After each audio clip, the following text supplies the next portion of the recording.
300 guests watched a blind hotel magnate get abandoned at the altar, and before the shame could swallow him whole, he reached for the florist by the flowers and begged her to pretend she was the bride who had chosen him.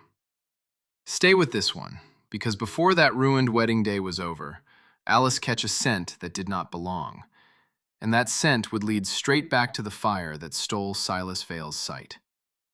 The music had gone on too long, just strained. The string players were repeating the same entrance passage with that brittle politeness musicians use when no one has told them whether to stop. Guests shifted on white garden chairs. Glasses clicked softly.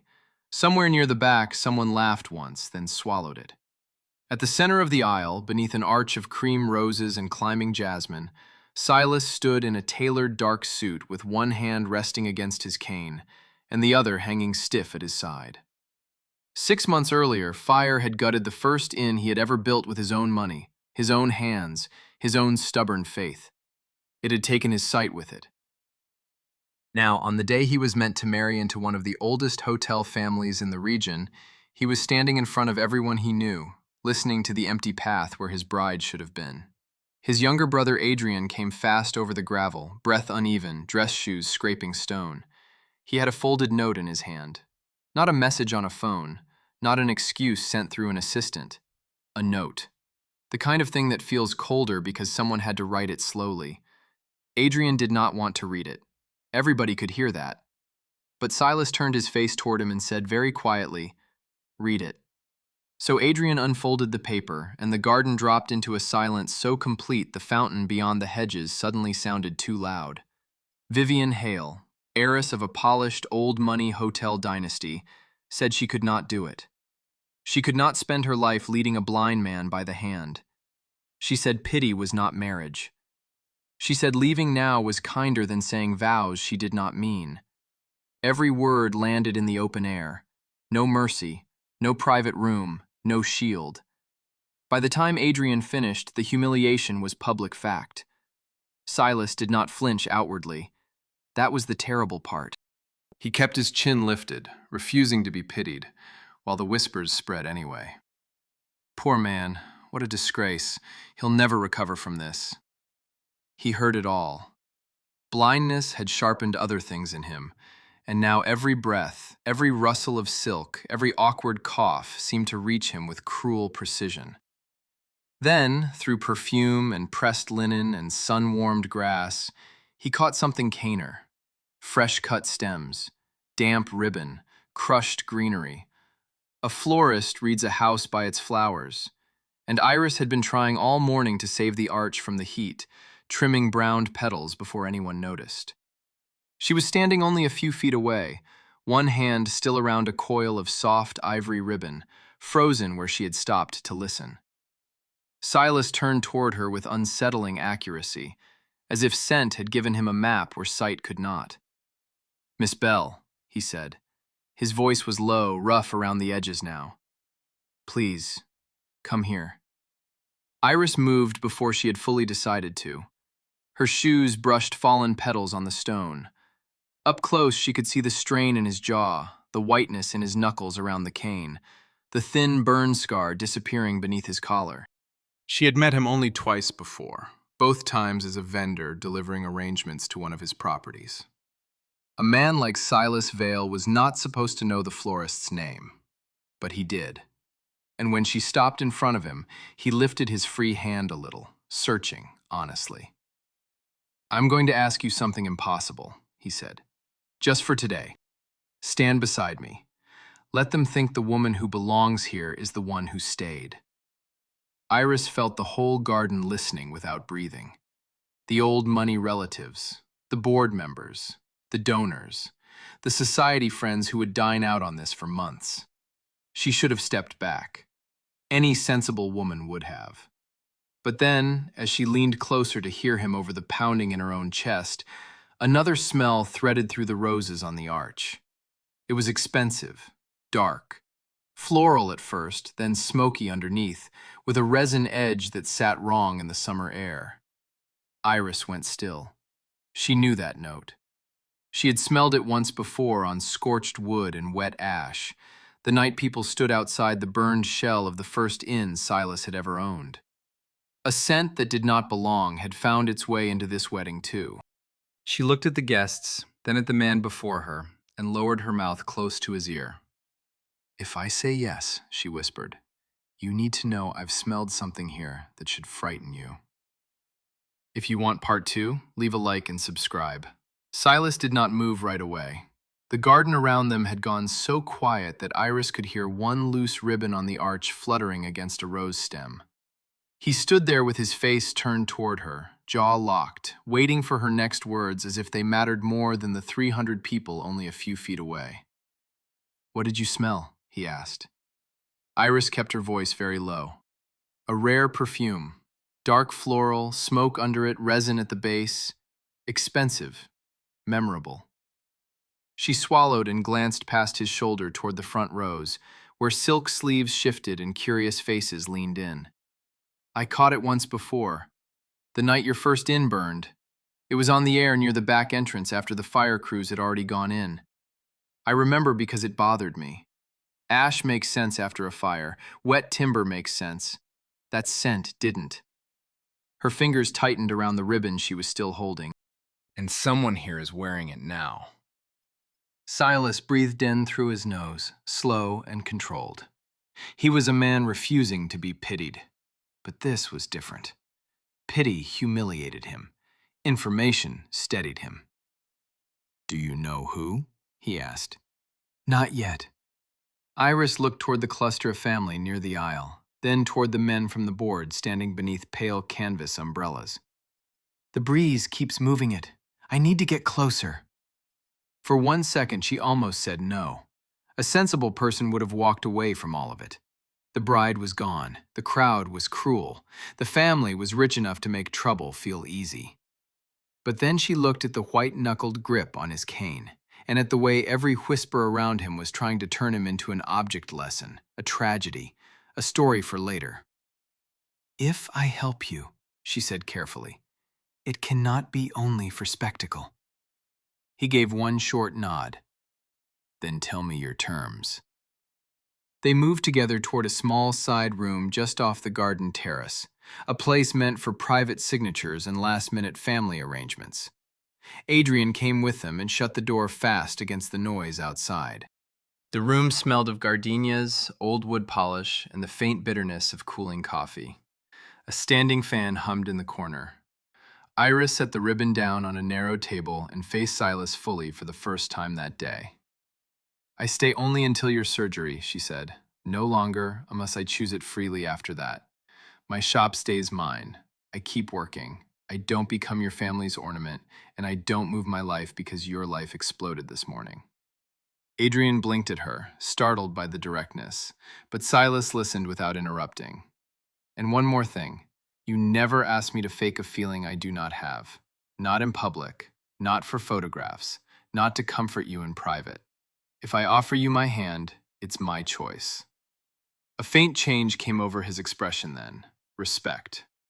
"Done," he said. Adrian let out a breath he had been holding. "Silas, think about what this will look like." "It already looks like a public execution," Silas answered. "This may at least give it shape." Iris glanced at him. Even now, in that crushed moment, he still sounded like a man used to building something out of wreckage. That, more than the suit or the family name attached to the event, explained how he had made his fortune. She took a step closer. "There's something you should know before we walk back out there," she said. "I'm not just a florist who notices perfume because she likes nice things. I studied botanical chemistry before I had to leave school. Fragrance structure, plant oils, extraction, composition, that used to be my world." Her voice thinned just a little on the last words, then steadied. "My father got sick. The shop paid the bills, but scent stays with me. I can separate notes most people never notice. So when I tell you this matters, I'm not guessing." Silas turned toward her more fully. "You're certain?" "I'm certain that a scent that does not belong is moving through your wedding." She hesitated. "And if it's the same one from the inn, then somebody tied to that day is close enough to watch you fall apart in person." For the first time, Adrian's face lost all its color. Outside, the quartet had stopped playing. The silence pressing against the door had changed shape. It was the silence of an audience growing impatient. One knock came from the other side, polite but urgent. Then a woman's voice, cool and clipped. "Silas," it called. "Open this door at once." Iris had not met his mother yet. She knew immediately that it had to be her. Silas angled his head toward the sound, then reached outward in a searching motion. Iris looked down at his hand for half a heartbeat before placing her fingers in it. His grip was firm, warm, careful. "Stay beside me," he said. And when Adrian opened the door, Eleanor Vale was standing there in pearl gray silk with a face like polished glass. And behind her, in the front row of the garden, someone turned just enough for Iris to catch that same smoky floral trail again. Eleanor's gaze landed first on her son's hand, then on Iris's fingers resting inside it. The older woman did not raise her voice. She did not need to. Some people could make a room colder simply by standing in the doorway, and Eleanor Vale had spent a lifetime learning how to do exactly that.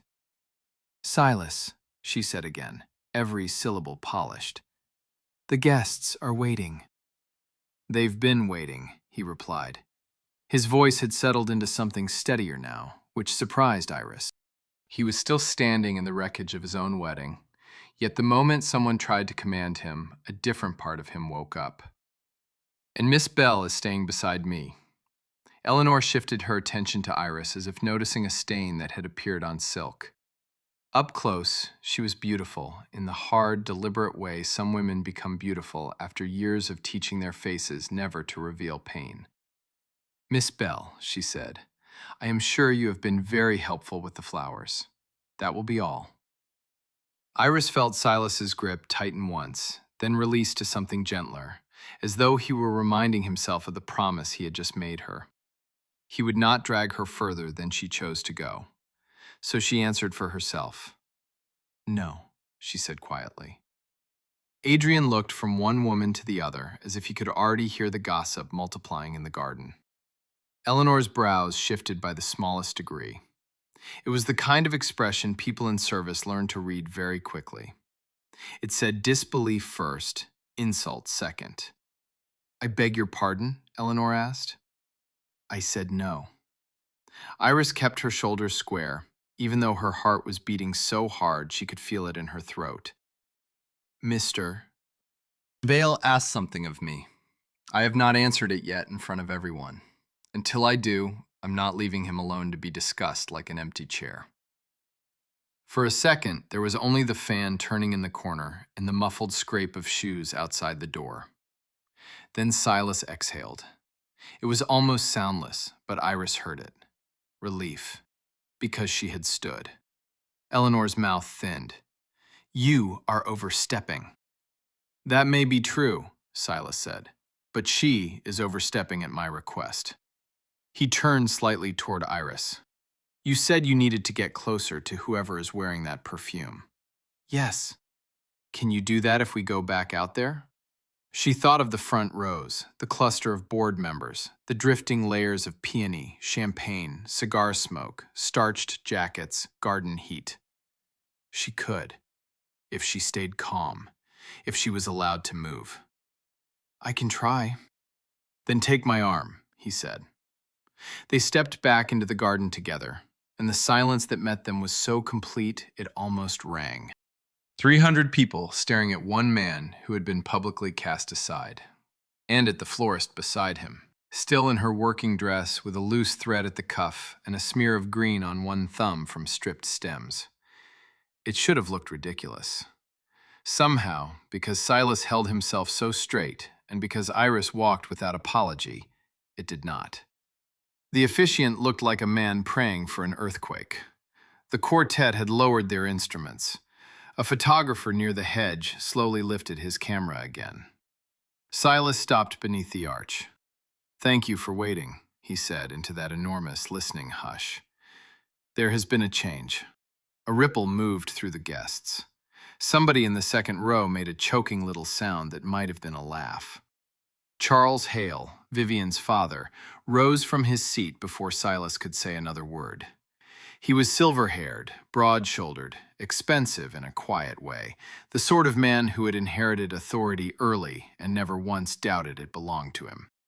"This nonsense ends now," he said sharply. "My daughter is upset, that is all. We will handle this privately." Silas turned his face toward the voice. "Your daughter handled it publicly." Charles took 2 steps into the aisle. "And you would answer dignity with farce? With a florist?" The words struck the crowd like a pin to glass. Iris heard the tiny intake of breath from people who loved insult when someone else paid the price. Then she smelled it again, that same dark floral smoke. Closer this time. Not from Charles, not from Eleanor either. It drifted from the left side of the seated guests, where a tall man in a pale summer suit had just leaned back in his chair and crossed one ankle over the other with lazy, perfect ease. Rowan Mercer, Silas's trusted partner. Iris had seen him once from a distance at one of the hotels, shaking hands, smiling, owning the room without seeming to try. Now the scent lifted clearly from the knot of his scarf and the cuffs of his jacket, hidden under citrus and starch, but unmistakable once found. A scent that did not belong, sitting 5 yards from the altar while the bride vanished and the groom was being torn apart.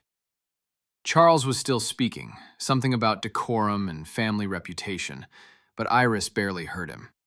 Rowan had turned his head just enough toward them, amused. Then, as if he sensed her recognition from across the aisle, he smiled at her and touched 2 fingers to the scarf at his throat. That tiny gesture at Rowan's throat told Iris 2 things at once. He knew she had recognized the perfume, and he was not afraid of it being recognized. Men only play with danger like that when they believe the room belongs to them. Charles Hale was still in the aisle, demanding that the ceremony be stopped before this embarrassment went any further. A few of the older guests nodded, grateful that someone important had found the rude words for them. The board members stood half-turned in their seats, already measuring scandal in percentages and headlines.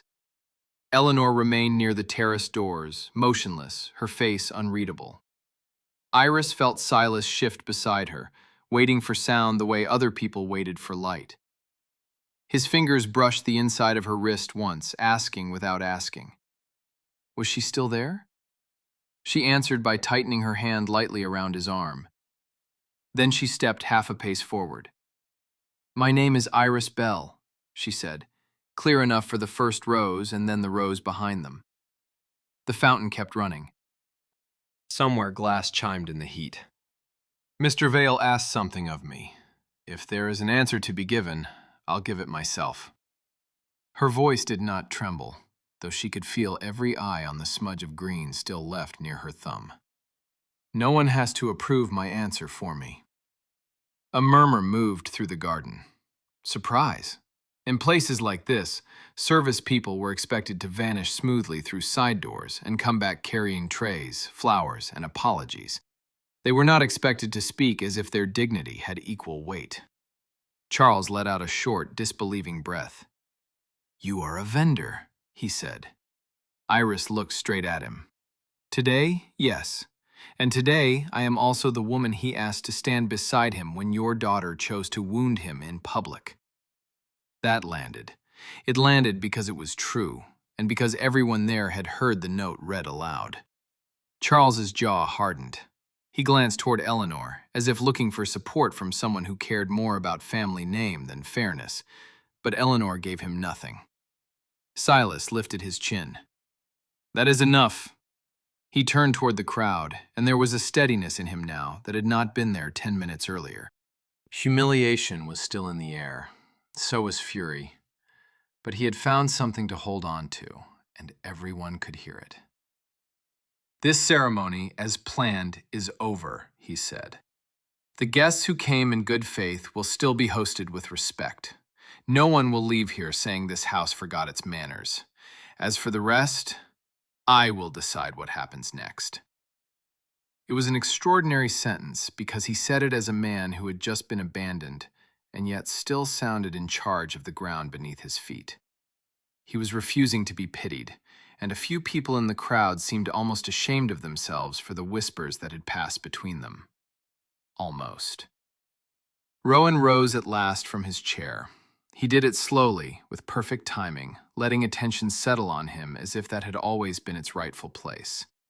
He adjusted one cuff, then came forward through the aisle with his usual easy confidence. Up close, the scent was stronger. Smoke, floral sweetness, something resinous and dark that sat beneath the wedding roses like a stain under white linen. Iris had to resist the urge to step back. "Silas," Rowan said warmly, "let me handle the guests. You shouldn't have to manage this alone." The words were generous. The perfume was not. Iris watched him stop at just the right distance, respectful enough for the audience, familiar enough to sound indispensable. Trusted partner, loyal friend, the man who would steady the company if the founder faltered. In another life, maybe she would have believed him. Silas angled his head toward the voice. "I'm not alone." Something flashed behind Rowan's eyes, gone in an instant. Irritation, at the fact that the sentence had been made possible by her. "Of course," he said, and now his smile tilted toward Iris. "Miss Bell, isn't it? You've had a dramatic first day with the family." "I've had a revealing one," she answered. Adrian coughed hard into one hand, a sound that might have been an attempt to hide a laugh. Eleanor's gaze snapped to him, then back to Iris, and for the first time there was something new in her expression. Calculation. A florist reads a house by its flowers. Iris had learned that years ago in rooms where the arrangements were chosen to flatter people who never noticed them. Weddings were the same. So were families. The drooping roses at the edges of the arch told her who had planned for beauty but not weather. The crushed petals near the front row told her who had stood up too fast in anger. The untouched white peonies beside Vivian's empty chair told her exactly where the absence still sat, glaring as sunlight. And Rowan's perfume told her he had brought the past with him on purpose. The officiant, poor man, still stood clutching his book as though a prayer might fix all of this. Silas lowered his voice. "Iris," he said, only for her, "if I ask you now, in front of them, will you answer?" She felt the whole garden hold its breath again. Before she could speak, Rowan turned slightly, as if to make room for someone approaching from behind him. New footsteps, light, expensive, hurried. A woman from the Hale side was crossing the aisle with a satin shawl looped over one arm, and the same smoky fragrance clung to the fabric. The shawl changed the picture in Iris's mind at once. The perfume was still Rowan's, she was sure of that, but now she knew something else. It had traveled. It was on fabric moving through the Hale side of the family, passed close enough from one person to another to leave a trace. The woman carrying it was in her late 50s, elegant, bird-boned, with careful blonde hair and a face too composed for the scene around her. She leaned toward Charles Hale and murmured something against his ear, then rested the satin shawl over the back of an empty chair in the front row. The smoky note lifted in the warm air again, thinner this time, mixed with powder and champagne. Iris did not know the woman's name, but she knew the movement. A borrowed thing. A recently borrowed thing. Scents sank deep into satin and held on. Silas had gone quiet beside her, the kind of quiet that meant he was listening to every shift in breathing around them. "Iris," he said under his breath. "What changed?" "The scent moved," she murmured back. "It's not only on one person." He gave the smallest nod, trusting her without asking for a lecture, without making her prove herself a second time. That, more than anything, unsettled her. Rich men usually demanded explanations as payment for being believed. Silas only adjusted his stance and waited. Then he spoke aloud. "I ask Miss Bell a question." The words pulled every head toward him again. "And she deserves the dignity of answering it without interruption." Charles made a disgusted sound. Rowan stayed still. Eleanor's eyes narrowed just a fraction at the word dignity, though whether because she approved of it or thought it badly placed in this scene, Iris could not yet tell. The officiant looked as though he would happily dissolve into the hedge if given the option. A dragonfly flashed over the fountain. Somewhere far off, one of the kitchen doors banged open and shut. Ordinary sounds, ordinary summer light. And in the middle of it, 300 people waiting to hear whether the florist would step into a place the bride had abandoned. Iris looked at Silas. He could not see her, but he turned toward her voice with that unnerving precision he seemed to have when he cared enough to listen hard. His hand remained on her arm, not gripping now, simply there. A question, a permission, a boundary he would not cross unless she crossed it too. "I'll stand beside you today," she said. The breath that passed through the crowd was almost a physical thing. Surprise, hunger. Relief from some, outrage from others. She kept speaking before anyone could rush in and name it for her. "But only today is not enough." Her voice came clearer the longer she held it. "If I do this, there are terms." A man near the back laughed once in disbelief. Eleanor's face went still as marble. Rowan folded his hands in front of him and watched. Iris went on. "I stay beside Mr. Vale only until his surgery and the storm around this day has passed. My flower shop remains mine. I keep working, and I keep my own front door. And he never asks me to pretend I feel something I do not." Now there was no murmur at all. That sentence landed too sharply for gossip. Even the people who disliked her heard the steel in it. Silas answered at once. Agreed. He did not hesitate, not a beat. Not a glance toward his mother, not a pause for the board, not one little performance of wounded pride. He just accepted her terms in front of everyone, and that did more to reorder the room than any argument could have done. Iris saw it happen. A florist reads a house by its flowers, and people were not so different. Faces that had been open with contempt tightened. Others changed for a different reason. They were realizing that the girl in the work dress had not been dragged into this. She had set a price and been respected enough to have it honored.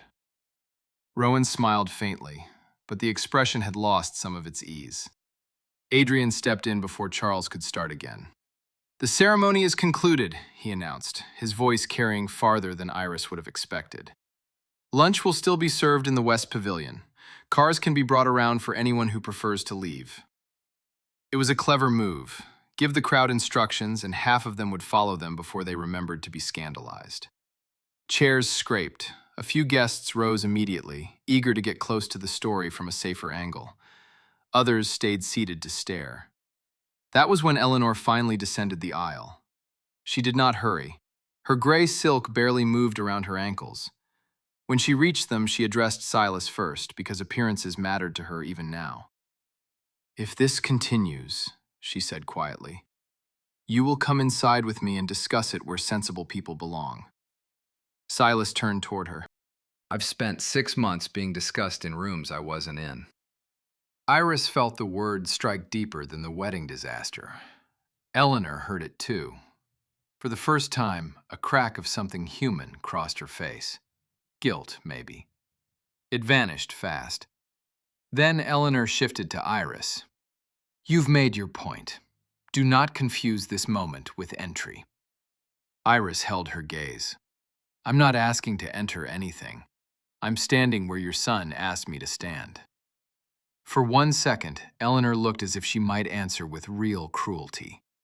Instead, she lowered her eyes to Iris's hand where it rested near Silas's sleeve, and the perfume brushed past again. Closer. Not from the shawl this time.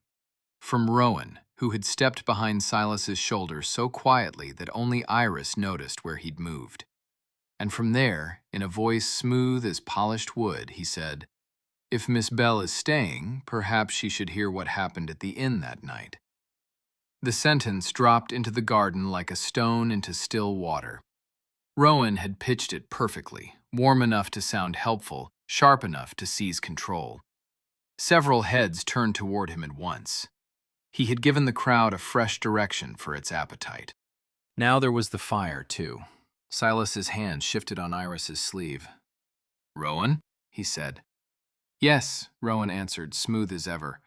I only meant that if Miss Bell is going to remain near you, she should understand the pressure you've been under since the inn. We all want what's best for you. He said it in that careful tone men use when they want power to sound like concern. The smoky perfume rose from him again, mixed now with sun-warmed wool and a faint trace of bergamot from his collar. Iris could almost map him by scent alone. Charles Hale seized on the opening at once. Exactly, he said. This has gone far enough. Silas, you are upset. No one would blame you for making erratic choices under these circumstances. Erratic. The word was small, but it was chosen with a knife's care. Silas turned his face toward the voices, listening to the spaces between them. I'm standing in my own garden, he said, on a day your daughter abandoned in writing. If anyone here intends to describe my decisions for me, they should choose better words. Iris felt the air change again. A few guests lowered their eyes. Others leaned in farther. She had arranged enough banquet halls to know when a room tipped from embarrassment into camped attention. A florist reads a house by its flowers, and this one had gone from ceremony to theater in less than an hour. The white roses on the aisle chairs were beginning to wilt at the edges. The lilies by the fountain had opened too quickly in the heat. Too much beauty forced to hold its shape after the moment had already broken. Rowan stepped closer, just near enough for intimacy, not so near that anyone could call it aggression. Then let's spare you more spectacle, he said. Come inside. I'll speak to the board. Adrian can settle the guests. Eleanor can see Miss Bell placed somewhere comfortable until this. No, Silas said. He did not raise his voice. He did not need to.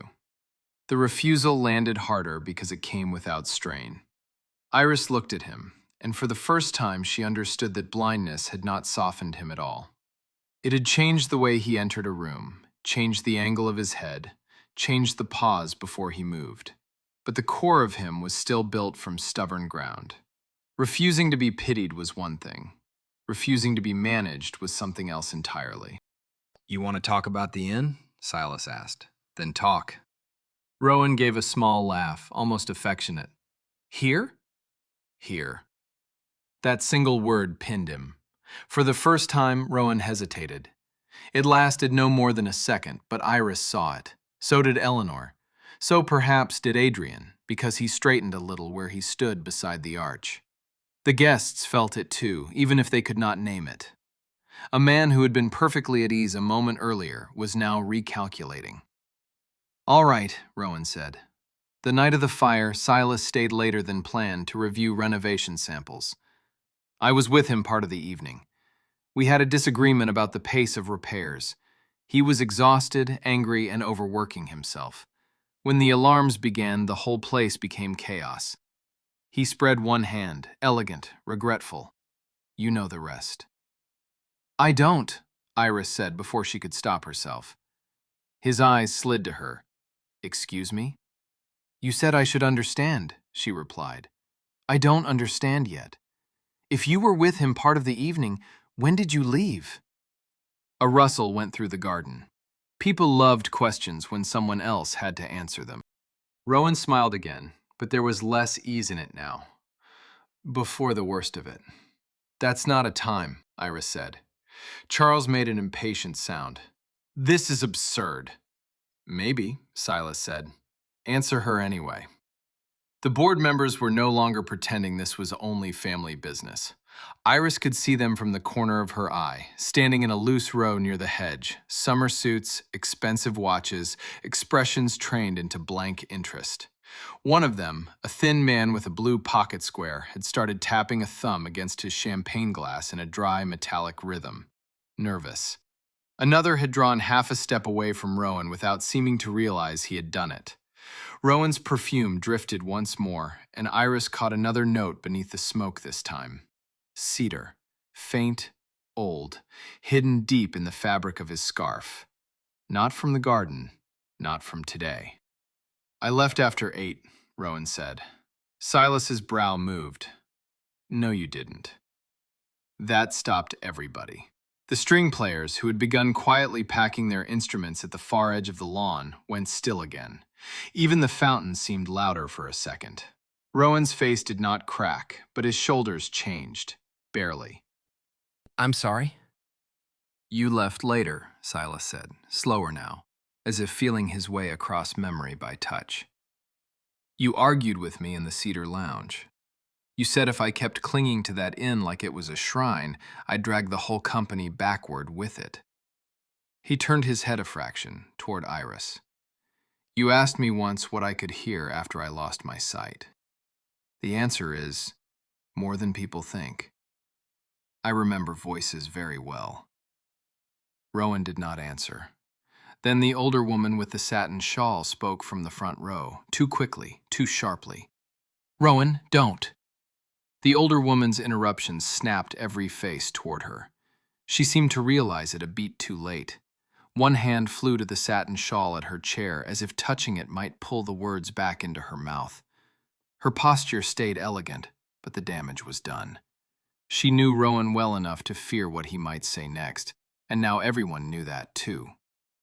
Rowan turned slowly toward her. Aunt Lillian, he said, almost gently. Don't what? The garden had changed again. It had become a hearing without a judge, and every person under those white umbrellas felt it. Charles Hale's expression darkened. Eleanor's lips pressed together. Adrian looked from Lillian to Rowan, as if fitting two puzzle pieces together in real time. Lillian swallowed. This is not the place. No, Silas said. It is exactly the place. Everything ugly in this family seems to prefer a polished room and a locked door. We're out of both. His voice was calm, but something deep in it had sharpened. Iris felt it through the arm she still held. He was navigating by sound, by memory, by the pressure of her fingers. Blindness had stripped away every easy distraction, and now when he fixed on something, he fixed on it completely. Rowan smiled, though it did not reach his eyes this time. You're turning fragments into drama, Silas. And you're dodging a clock, Iris said. He looked at her again. There it was, the brief flicker of annoyance he could not quite hide. Miss Bell, this really isn't your field. It is now, she answered. A few people actually shifted at that, not because she had shouted, she hadn't. She spoke with the plain, unvarnished steadiness of someone used to invoices, wilted stems, and customers who thought they could bully a small business into gratitude. A florist reads a house by its flowers. Iris had spent years in grand foyers and private dining rooms being overlooked while noticing everything. She knew which women cut hydrangeas too short because they thought fullness came from forcing beauty. She knew which families bought lilies for appearances and hated the scent. She knew when money had taste and when it only had fear. This gathering smelled of fear now, layered under roses and warm linen. Silas tilted his head toward Rowan. Answer the question. When did you leave the inn? Rowan let out a breath through his nose. A little after 9. You said after 8, Adrian cut in. And now I'm correcting myself. Forgive me for not keeping a perfect memory of the worst night of my friend's life. The word friend sat badly in the air. Iris caught something else then. Not from Rowan, from Lillian. Her perfume was soft and powdery on its own, but under it the smoky floral clung in patches, strongest near the shawl and one cuff. Transfer scent. Recent. She had not bathed in it. She had been close to someone who had. Close enough for fabric to drink it in. Mrs. Hale, Iris said, turning to her. May I ask you something? Charles snapped. You may not. Lillian lifted a trembling hand before he could go further. What is it? That shawl, Iris said. Did you lend it to someone or borrow it from someone in the last day or two? Rowan gave a tiny laugh. Too quick. What on earth? I'm asking her. Lillian's throat moved. I borrowed it. From whom? Silence. Charles took a step toward Iris. This is grotesque. But Lillian spoke before he could bury it. Vivian, she said. The name moved through the crowd like a breeze through dry leaves. Iris kept her eyes on her. When? This morning. Her voice had gone thin.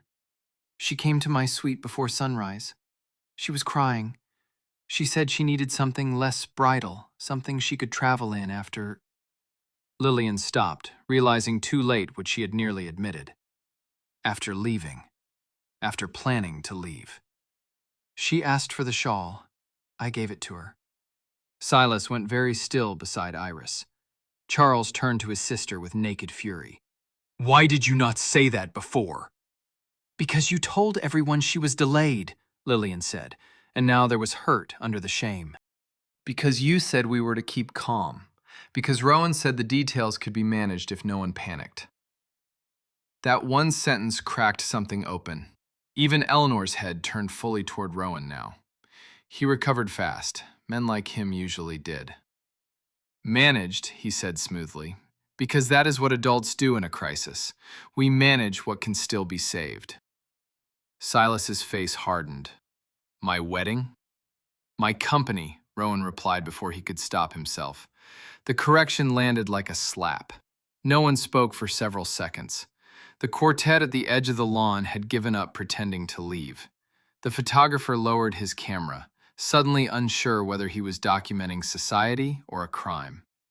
Somewhere in the West Pavilion, kitchen staff had begun laying lunch trays, and the faint smell of roasted herbs drifted over the garden in absurd contrast to the coldness at the altar. Silas heard it too. Maybe not the herbs themselves, but the change in distance, the clatter from far off, the breathing close by. He turned slightly toward Iris. Tell me, he said quietly, for her alone, what just happened to the room? She watched the faces in front of them. Charles livid, Lillian frightened, Eleanor thinking, Adrian alert, and Rowan still composed on the surface, but his right thumb had started rubbing once, twice along the seam of his cuff. It stopped belonging to him, she whispered. Then a voice came from the back row, thin and startled. Sir, is that Vivian's car coming back up the drive? The question cracked the crowd apart for a moment. People twisted in their chairs, necks stretching toward the long gravel drive beyond the hedges. The sound came a second later, the low roll of tires, then the soft crunch as a dark car slowed near the front steps. Hope and appetite moved through the guests together. Some wanted reconciliation. Most wanted a better spectacle. Silas lifted his head. Who is it? Iris shaded her eyes against the glare and looked past the white arch, past the fountain spray catching little sparks of light. It's her car, she said. The same one from earlier. Then, after one more second, but she's not getting out. The rear door stayed closed. Only the driver stepped out, a gray-haired man in formal black, holding a garment bag over one arm and a square ivory box in the other hand. He looked like someone walking into a funeral by mistake. Charles Hale moved toward him fast, anger making his steps clumsy on the gravel. What is this? Charles snapped. The driver kept his eyes lowered. Miss Hale asked that these be returned to Mr. Vale. His voice carried farther than he meant it to. In a silent garden, everything carried. Her gown bag from the bridal suite, her jewelry case, and the ring box she declined to wear. A woman in the second row gave a small gasp. Somewhere to Iris's right, a guest muttered, "Good Lord." The driver swallowed. She also asked me to say she will not be coming back. That was the final cruelty. Because now the abandonment had weight, shape, objects, fabric, jewels, the little box that should have held a future. Humiliation always deepened when it arrived with luggage. Charles snatched the garment bag so hard the zipper teeth rattled. "Leave," he hissed. The driver looked relieved to obey. Silas did not ask for the things. He did not ask where Vivian had gone. He stood in the heat, the hand holding his cane steady, the other still near Iris's arm, and for one long breath she thought he might finally break in front of everyone. Instead, he spoke with a control so severe it made several people look away. "Adrian," he said, "see that the guests are fed if they choose to stay, and driven safely if they choose to go. No one leaves saying they were neglected." Adrian nodded at once. Done.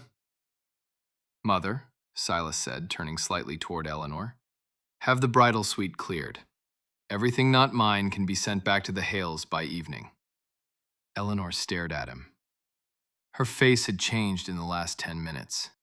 The frost was still there, but something under it had started to crack. Silas. By evening, he repeated. Then he turned toward Iris, and his voice changed again, quieter. Tell me where Rowan is. She looked. Rowan had not moved far. That was what struck her. He had stayed close, almost as if he wanted to measure what this fresh blow would do to Silas. His scarf sat perfect at his throat, his expression careful. But the room no longer belonged to him, not fully. She had told Silas the truth a minute ago, and it was still true now. 6 feet ahead, she murmured. A little left. Silas angled his face that way. You said Miss Bell should hear about the inn. So should I. In private. Not here. Rowan spread his hand slightly. Of course. No, Iris said before either man could step away with the conversation. Every head seemed to turn back to her all over again. She could feel the pulse in her throat, but she did not lower her gaze.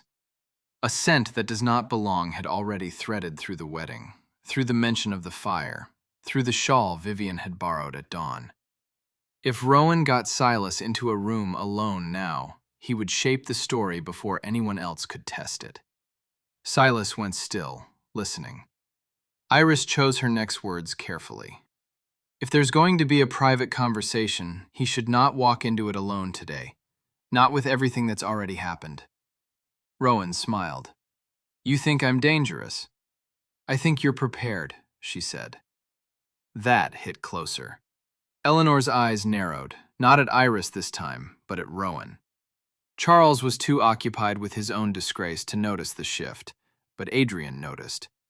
Iris saw it in the way he squared his shoulders and stepped half a pace nearer his brother. Silas drew a slow breath. Then none of us will do anything alone. He turned his face slightly toward the terrace doors. Study. 10 minutes. Rowan, Mother, Adrian. Then, after the smallest pause, and Iris.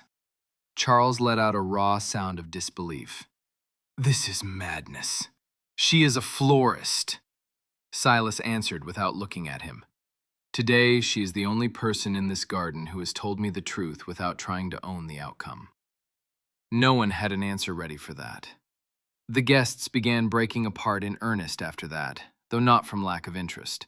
They moved in knots, whispering, carrying their shock toward the West Pavilion where lunch had become cover for gossip. Chairs scraped, programs fluttered. The quartet started packing for real this time.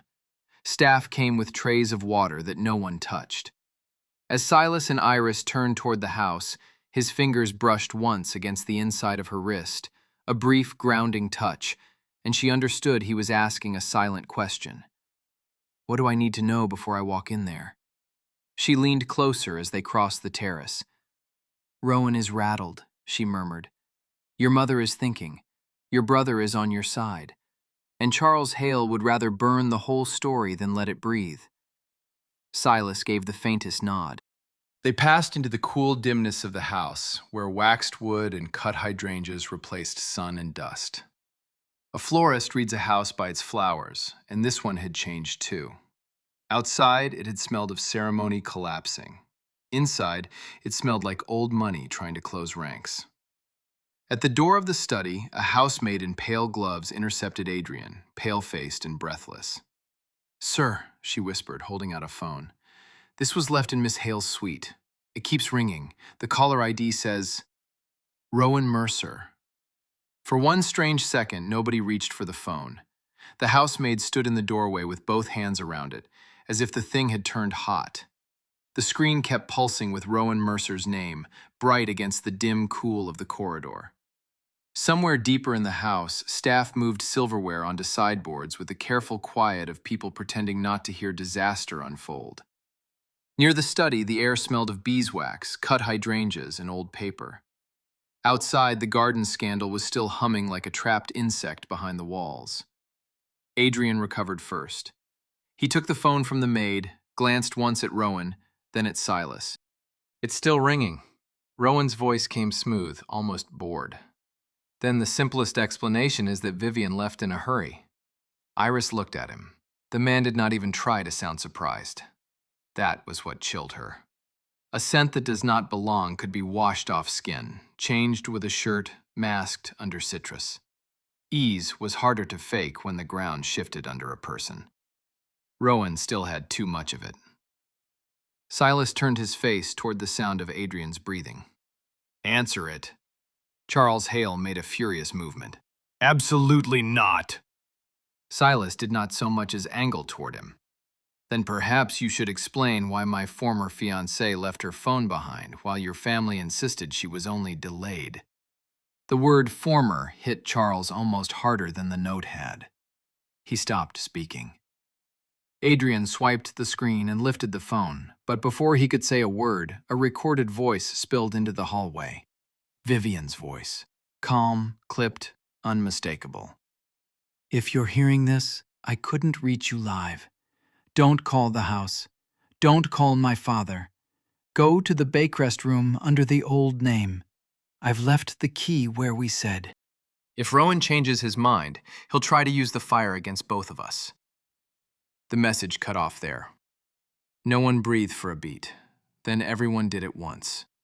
Eleanor's hand went to the back of a chair, more like a woman suddenly needing the weight of wood under her fingers. Charles made a sound Iris had never heard from a grown man in formal clothes before. It was too raw to be called anger and too humiliated to be grief. Rowan stepped forward at last. That proves nothing except panic. Panic? Adrian stared at him. She named you. She named me because she was unstable enough this morning to run from her own wedding. Rowan's voice sharpened for the first time. People in a panic say reckless things. Silas stood very still. Iris was beginning to learn that stillness in him had layers. There was shock, there was control, and then there was the kind that came when separate facts started locking together behind his eyes. He reached slightly outward, just enough for her to understand. She placed her fingers against his wrist. Warm skin, steady pulse, a silent line between them. What is Baycrest? He asked. It was Lillian who answered, from farther down the corridor than Iris had realized. The older woman had followed them inside without anyone noticing. An old conference annex, she said. One of the early Vale properties before expansion. It was leased for years under another name during a tax dispute. Her voice wavered. Very few people still know it by that first registry. Silas turned his head toward her. And why would Vivian know it? Lillian closed her eyes for a moment. Because Rowan handled several of the private family meetings there. That landed hard too. A florist reads a house by its flowers, and Iris had already read enough of this one to know where truth was most likely to wilt. Not in the loud people, in the careful ones. In the relatives who always knew which room to close a door in the men who said manage when they meant bury. Adrian looked back at the phone. There's more. A location pin came through with the voicemail. He swallowed. Time stamped this morning. 43 minutes before the note was delivered to the altar. Charles rounded on Rowan then. What did you drag my daughter into? I dragged no one anywhere, Rowan snapped. There it was at last. The man underneath, irritated that the scene refused to obey him. The smoky perfume rose from him more sharply now, warmed by tension, and Iris caught that cedar trace again under it. Old wood. The memory of the burned inn clinging where it should not. Silas heard the change too. Adrian, he said quietly, describe the room. It startled Iris because of what it revealed. He had already begun using the world the only way he could trust it now. Through other people's eyes, yes, but selectively, deliberately. Adrian answered at once. Mother is trying not to show she's shaken. Charles looks like he might strike someone. Lillian is frightened. Rowan's angry. And Iris? Silas asked. She did not expect that. Adrian glanced at her. Focused. A tiny shift passed through Silas's mouth. Not quite a smile, recognition. Then he asked the question no one else had thought to ask. What old name? Lillian hesitated. Rowan moved at the same moment, one step toward her, just enough to remind her he was there. Iris saw it. So did Eleanor. And in a voice colder than anything she had said all day, Eleanor Vale spoke for the first time as a woman who had begun to smell rot inside her own walls. "Say the name, Lillian," she said, "before he gives you another reason not to." Lillian's mouth parted, then closed again. The hallway held that tense, muffled silence large houses get when too many people are trying to keep their voices low at once. A maid disappeared around the corner carrying empty champagne flutes she had forgotten to set down. From outside came the softened scrape of chairs on stone and the distant murmur of lunch guests pretending to talk about anything else. Rowan stood with one hand near his cuff, still elegant, still controlled, but Iris saw the pulse working once in his throat. Eleanor did not repeat herself. She did not need to. "It was called the Harbor Ledger House," Lillian said at last. Adrian frowned immediately. "That name was taken off the books years ago." "Yes," Lillian said, "before the Vale expansion, before the annex was folded into Baycrest Conference and refiled under the newer holding structure." She looked at Silas now, and the shame in her face was personal. Vivian knew the old name because Rowan used it when he wanted private bookings that wouldn't attract notice from the standard guest systems. Charles turned on her. "You knew this?" "I knew it was convenient for discretion," she shot back, some old buried anger rising through her fear. "You know very well what families like ours call discretion, Charles. We use pretty words for locked rooms." That sentence hung there. Even Adrian looked startled. Silas kept one hand lightly against the wall paneling beside the study door, measuring the space while the rest of them looked at one another. "Adrian," he said, "tell me where everyone is standing." Adrian answered at once. "Rowan's in front of the window. Lillian is by the hall table. Charles is between her and the stairs. Mother's near you. Iris is on your right." Silas turned slightly toward Rowan. "So now we have a place, we have a message, we have Vivian using the old name. Explain why." Rowan gave a short breath that might have passed for patience if Iris had not already learned the smell of his tension. "Because she was frightened and dramatic and wanted somewhere out of sight." Must we really turn every bad choice into conspiracy? "Every?" Adrian echoed. Rowan ignored him. "Silas, think. She panicked. You were putting her under pressure. The wedding, the business, your surgery hanging over everything." He stopped, but only because he had gone one step too far. Iris heard it at the same moment Silas did. "My surgery?" Silas asked, very softly. The corridor seemed to shrink. Rowan recovered fast, almost impressively fast. "It's no secret you have a procedure coming. You've discussed it with half the board." "No," Silas said. "I discussed the possibility with my surgeon, my brother, and my mother. The board was told only that I had a medical review ahead." Eleanor's face changed, just a little, but Iris saw it. So did Adrian. A florist reads a house by its flowers, and people were not much different from arrangements. Pressure made hidden things release. Heat opened what had been tightly furled. Rowan had just opened one petal too many. Charles sensed the shift and rushed in clumsily. "This is absurd. Everyone knows there was some kind of operation planned." "No," Eleanor said. Her voice was crisp as cut glass. She was counting facts now, and she did not like what they added up to. "I know exactly whom my son informed. Rowan should not have known the date window, not the narrowed one." Rowan's jaw tightened. "Date window? Eleanor, really? We are slicing words while your son stands here with a florist and a voicemail from a runaway bride." Iris almost flinched at the contempt in the word florist, but she held still. It was getting easier to hear what people revealed when they tried to diminish her. People spoke carelessly around those they considered small. Silas turned his face toward her. Iris. Yes? Tell me what changed. She glanced from one face to the next. Your mother believes he knew too much. Your brother does too. Charles wants the whole hallway to catch fire so no one remembers where the sparks began. Lillian looks like she's deciding whether fear is still worth it. Silas nodded once, slow. Good. Then, before anyone else could steer the moment away, Iris spoke the question that had been pressing against her teeth since the voicemail ended. If Vivian wanted Rowan to meet her at Harbor Ledger House, she said, why leave the phone behind? Nobody answered immediately. Lillian's eyes flicked to the device in Adrian's hand. Charles looked away. Rowan smiled, but now the smile had effort in it.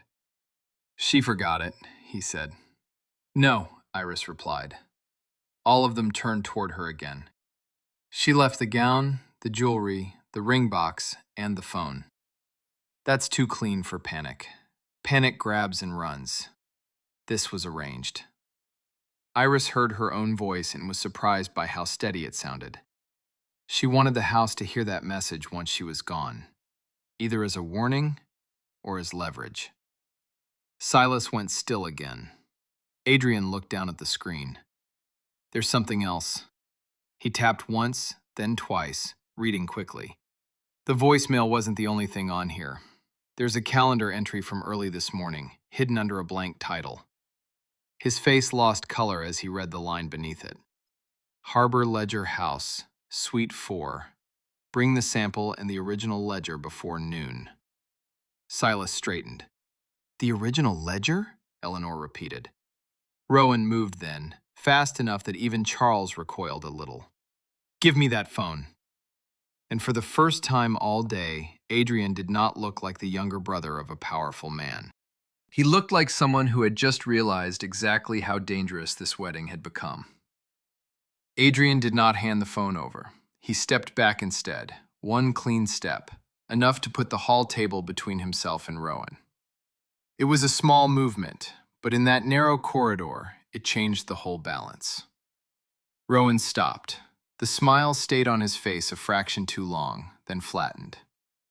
Iris heard the tiny scrape of Adrian's shoe on the wood floor, the soft buzz of the phone screen dimming in his grip, the distant clatter from the luncheon room where staff were still trying to serve roast chicken and chilled wine through a family collapse. Give it to me, Rowan said again, lighter this time, as if he were embarrassed for all of them. No, Adrian answered. Charles swore under his breath. Lillian shut her eyes. Eleanor watched Rowan with a stillness Iris had come to distrust in other people and trust, strangely, in Silas. Stillness in some people meant control. In others, it meant counting. Silas turned his head toward the sound of Adrian's voice. Read the entry again. Adrian looked down at the screen. Harbor Ledger House, Suite 4. Bring the sample and the original ledger before noon. Silas repeated only 2 words. The sample. The corridor went colder. Iris did not know what the sample was, but she knew the effect those words had. Rowan's perfume sharpened in the air as his body tensed. Eleanor's fingers tightened on the chair back. Charles looked toward Rowan too quickly, which told its own story. And Lillian, who had already betrayed more than she meant to, whispered, "Oh no," as if she had suddenly seen where the floor under them ended. Iris leaned closer to Silas. Everybody heard that differently, she murmured, but they all heard it. He gave the smallest nod. The sample of what? He asked aloud. Rowan laughed then, too quick. This is absurd. A fabric sample? A branding sample? 1,000 harmless things could be called a sample. Yes, Silas said. And only one of those made my aunt whisper like that. Lillian opened her mouth, then stopped. Her throat worked visibly. A florist reads a house by its flowers. Iris had learned that the dying bloom often told the truth before the host did. A bouquet that was turning brown from the center had been thirsty too long, no matter how polished the vase looked. This family was doing the same thing. The surface was still expensive. The roots underneath were dry and splitting. Silas moved one hand slightly through the air until Iris understood and stepped closer. His fingers found her sleeve just above the wrist, locating. He had begun to do that when he needed a true point in the room. It startled her how quickly she had learned to read it. "Iris," he said quietly, "what is Rowan doing now?" She did not take her eyes off the man. "He wants the phone. He's pretending not to. He keeps looking at the stairs." "Back exit?" Silas asked Adrian. "2 corridors down," Adrian said. That was enough. Silas straightened, and when he spoke again, his voice had changed. It was the voice of someone who had built hotels by understanding traffic, pressure points, and how fast panic moved through a building. "Mother," he said, "close the front gates. No cars in or out without your approval." Eleanor looked at him for one beat. Then she answered, "Done." "Adrian, call security. No one leaves this property until I say so." Charles flared at once. "You cannot trap guests in a private residence." Silas turned toward him. "Then let them finish lunch and go. My instruction concerns family, board members, and anyone tied to this phone." Rowan's expression hardened. "You are making a spectacle of yourself." Silas's mouth moved in something that was not a smile. "That part of the day is behind us." He held out his free hand. Adrian crossed to him and placed the phone in it. Silas ran his thumb over the edge, the screen, the case, learning the object by touch. Then he passed it back without trying to keep it. Another sign, Iris realized, that he understood something people around him kept forgetting. He did not need to possess a thing to command what happened next. He only needed the right people to speak truth around it. "Call my lawyer," he said. Charles barked a laugh of disbelief. "On your wedding day?" "On the day your daughter left evidence in my house," Silas replied. That shut him up. Rowan made one last try at smoothness. "Silas, for God's sake, think." Lawyers, security, locked gates, over a frightened girl and one half-coherent message? "No," Iris said before she could stop herself. Everyone looked at her. "It isn't over that." She could hear her own heartbeat, but her voice held. "It's over the fact that the same people who want this phone gone are the people connected to the scent I found at the burned inn. It's over a hidden room, a hidden name, and a hidden meeting before noon." Rowan's eyes met hers. There it was again, that brief, naked flash beneath the polish. Calculation. And behind it, something colder. He was measuring her now. Not as the florist, not as the woman by Silas's side, as a problem. The housemaid who had brought the phone was still hovering at the doorway, pale and forgotten. She swallowed hard and said, "Sir, there was something else in Miss Hale's suite." Nobody spoke.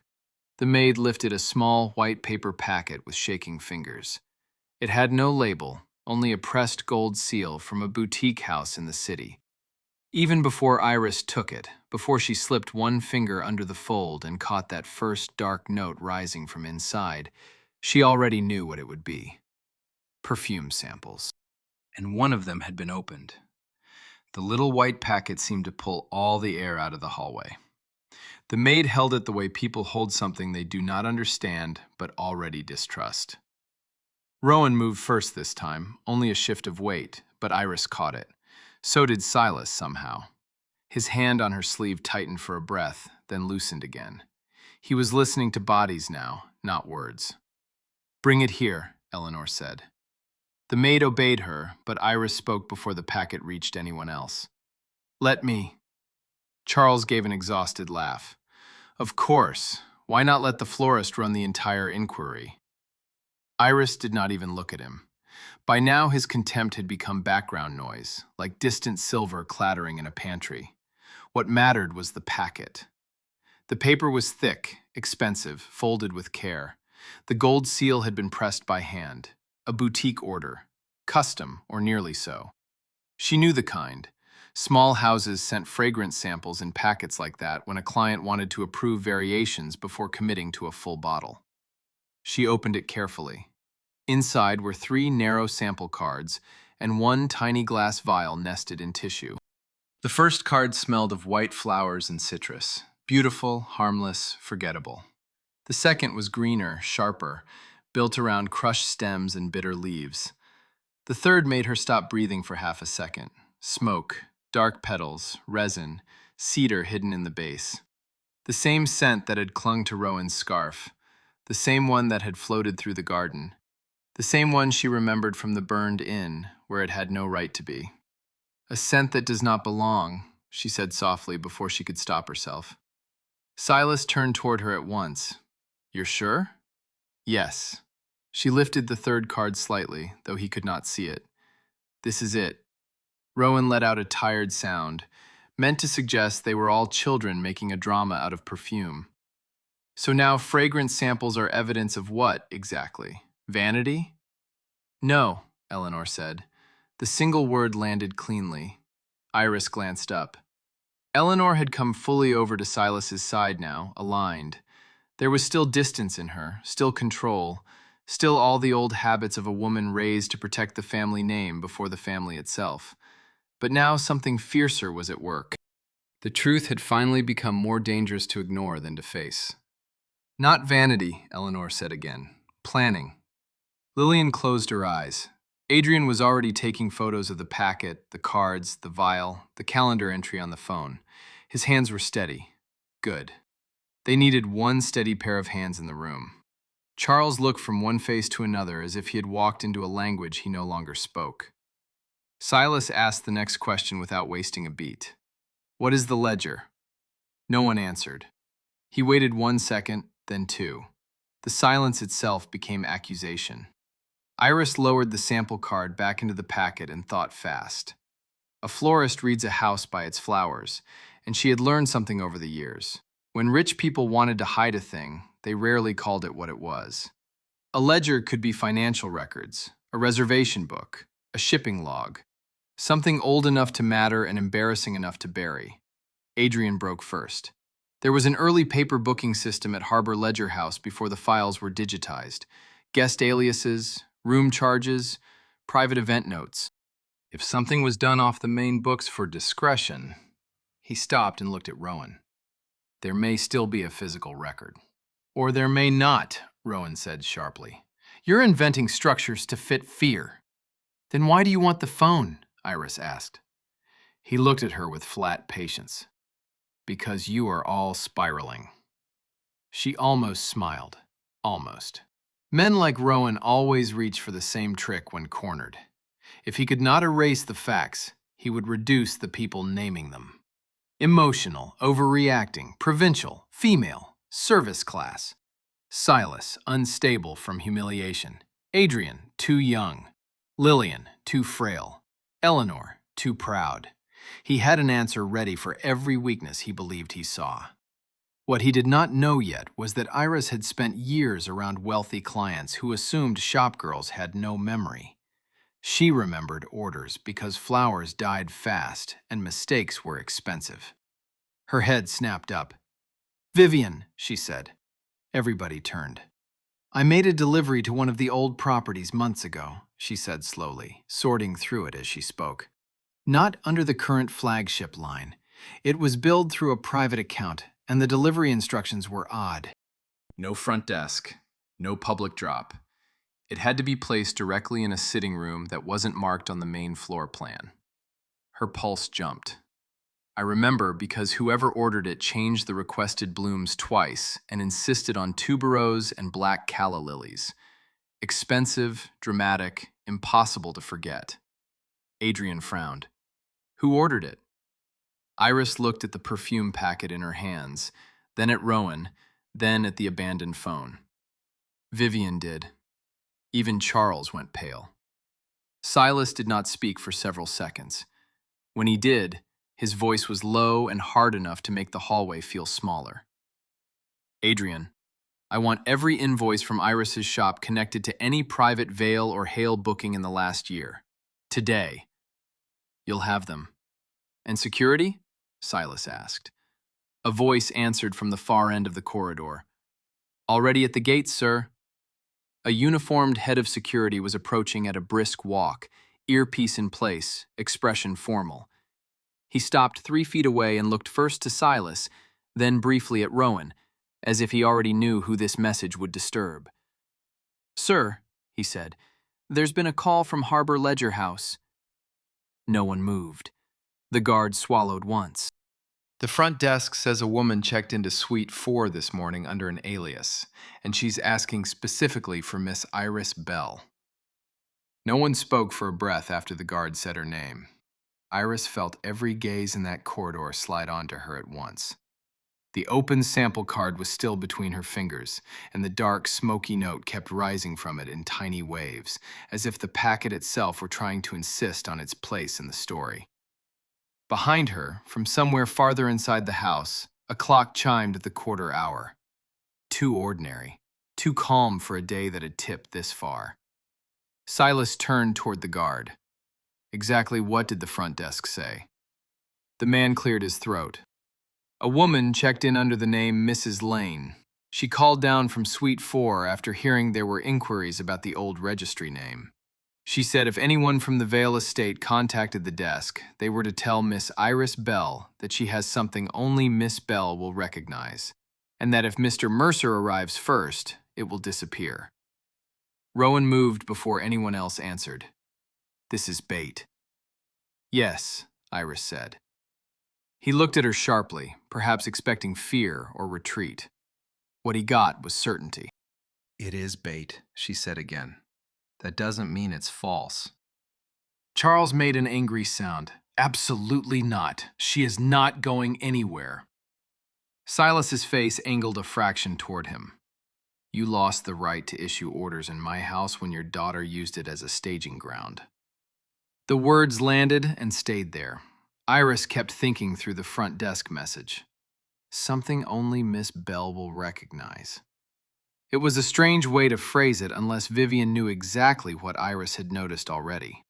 The scent, the old flower delivery, the fact that a florist's memory was often tied to arrangements no one else would remember.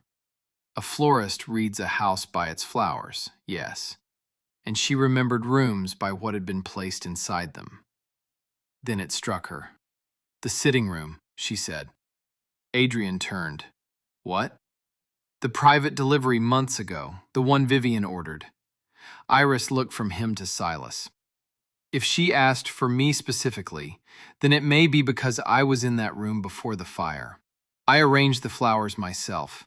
If something was there then, some object, some detail, she may think I'd remember it now. Rowan gave a thin, disbelieving laugh. You are building castles out of lilies.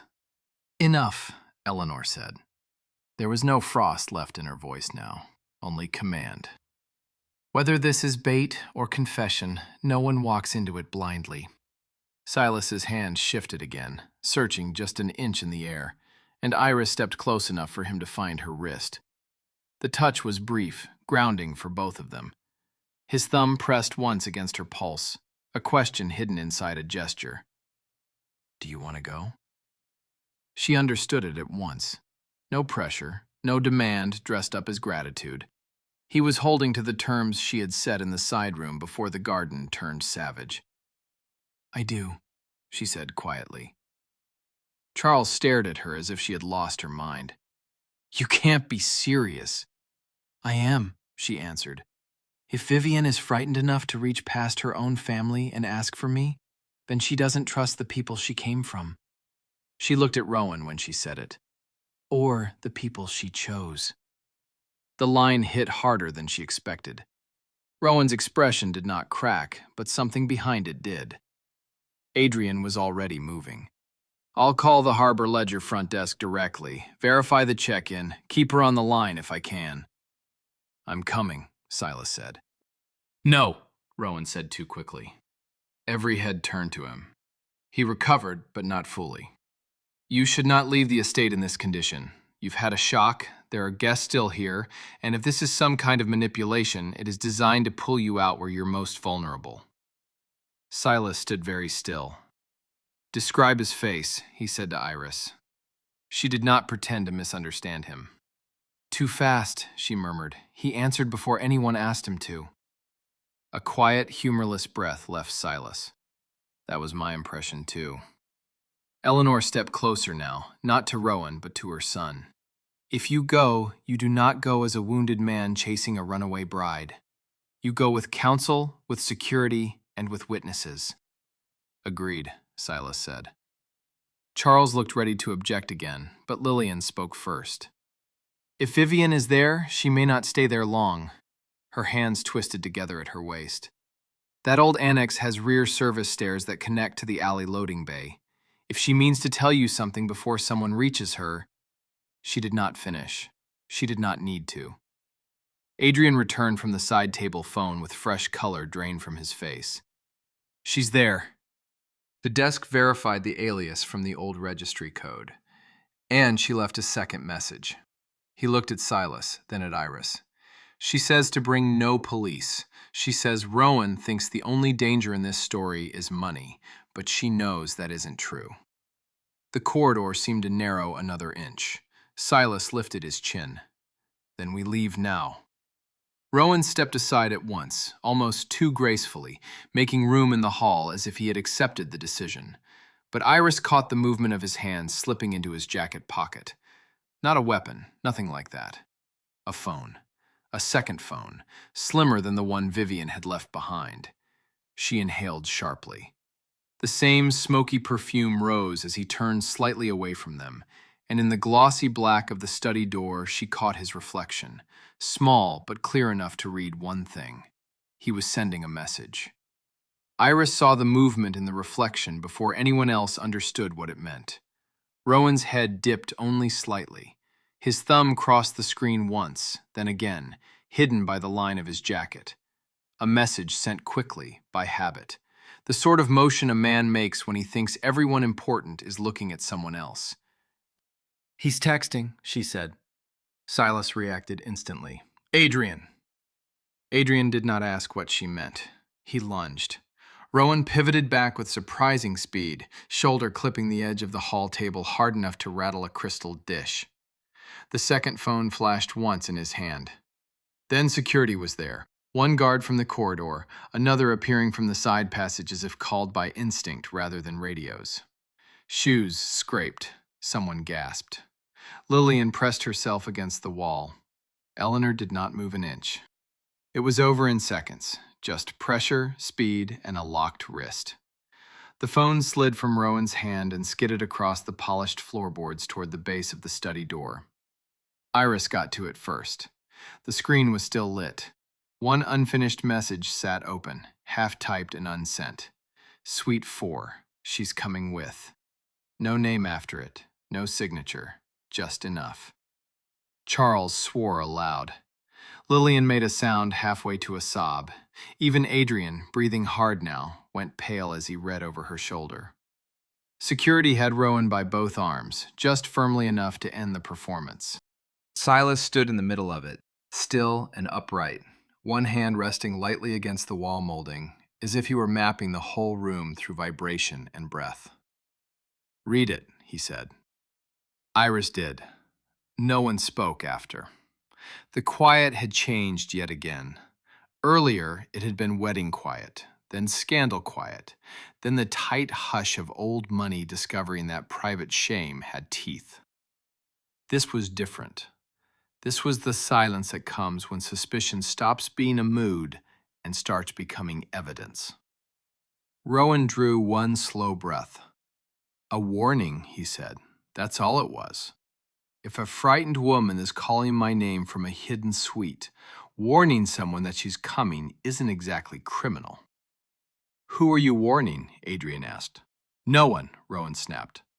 Then catching himself, he smoothed his tone. A colleague, legal counsel, someone who could help contain this circus before it turns into a public feeding frenzy. Eleanor's voice came cold and precise.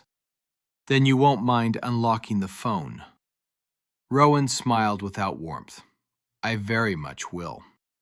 Silas turned his face slightly toward the sound of that answer. Good, he said. Then we stop pretending. He pushed away from the wall and reached out once, searching. Iris placed the recovered phone in his hand. He turned it over with careful fingers, feeling the weight, the shape, the slick warmth left by Rowan's palm. A small thing, but not a meaningless one. Tactile truth mattered now. It had begun to matter to him more than appearances ever had. "Tell me where everyone is," he said quietly. Adrian answered. "Rowan's being held by the guards. Mother's near the hall table. Charles looks sick. Lillian is crying but trying not to. You're by the study door. Iris is in front of you." Silas nodded. "Iris, what does the message tell you?" She looked down at the glowing screen again.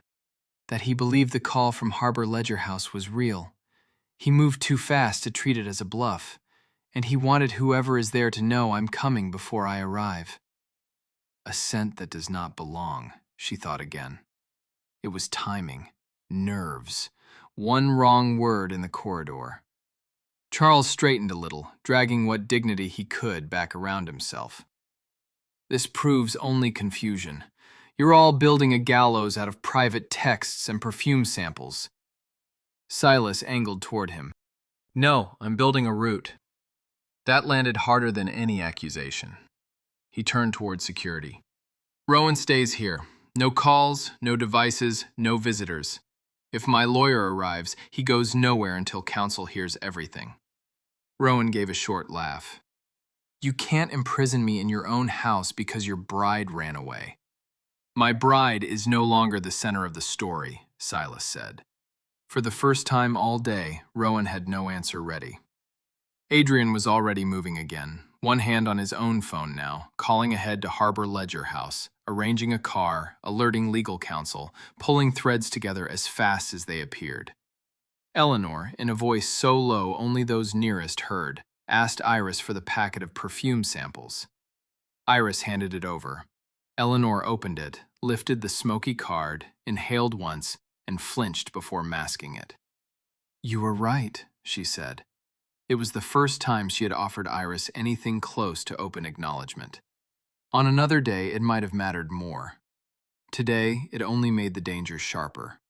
Because if Eleanor could smell it too, then the thing tying the wedding to the fire was no longer locked inside Iris's private certainty. It had crossed into shared fact. Silas turned toward her voice. "Mother? I'm here.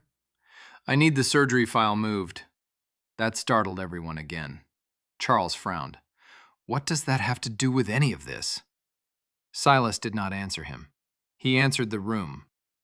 "Rowan knew more about my surgery than he should.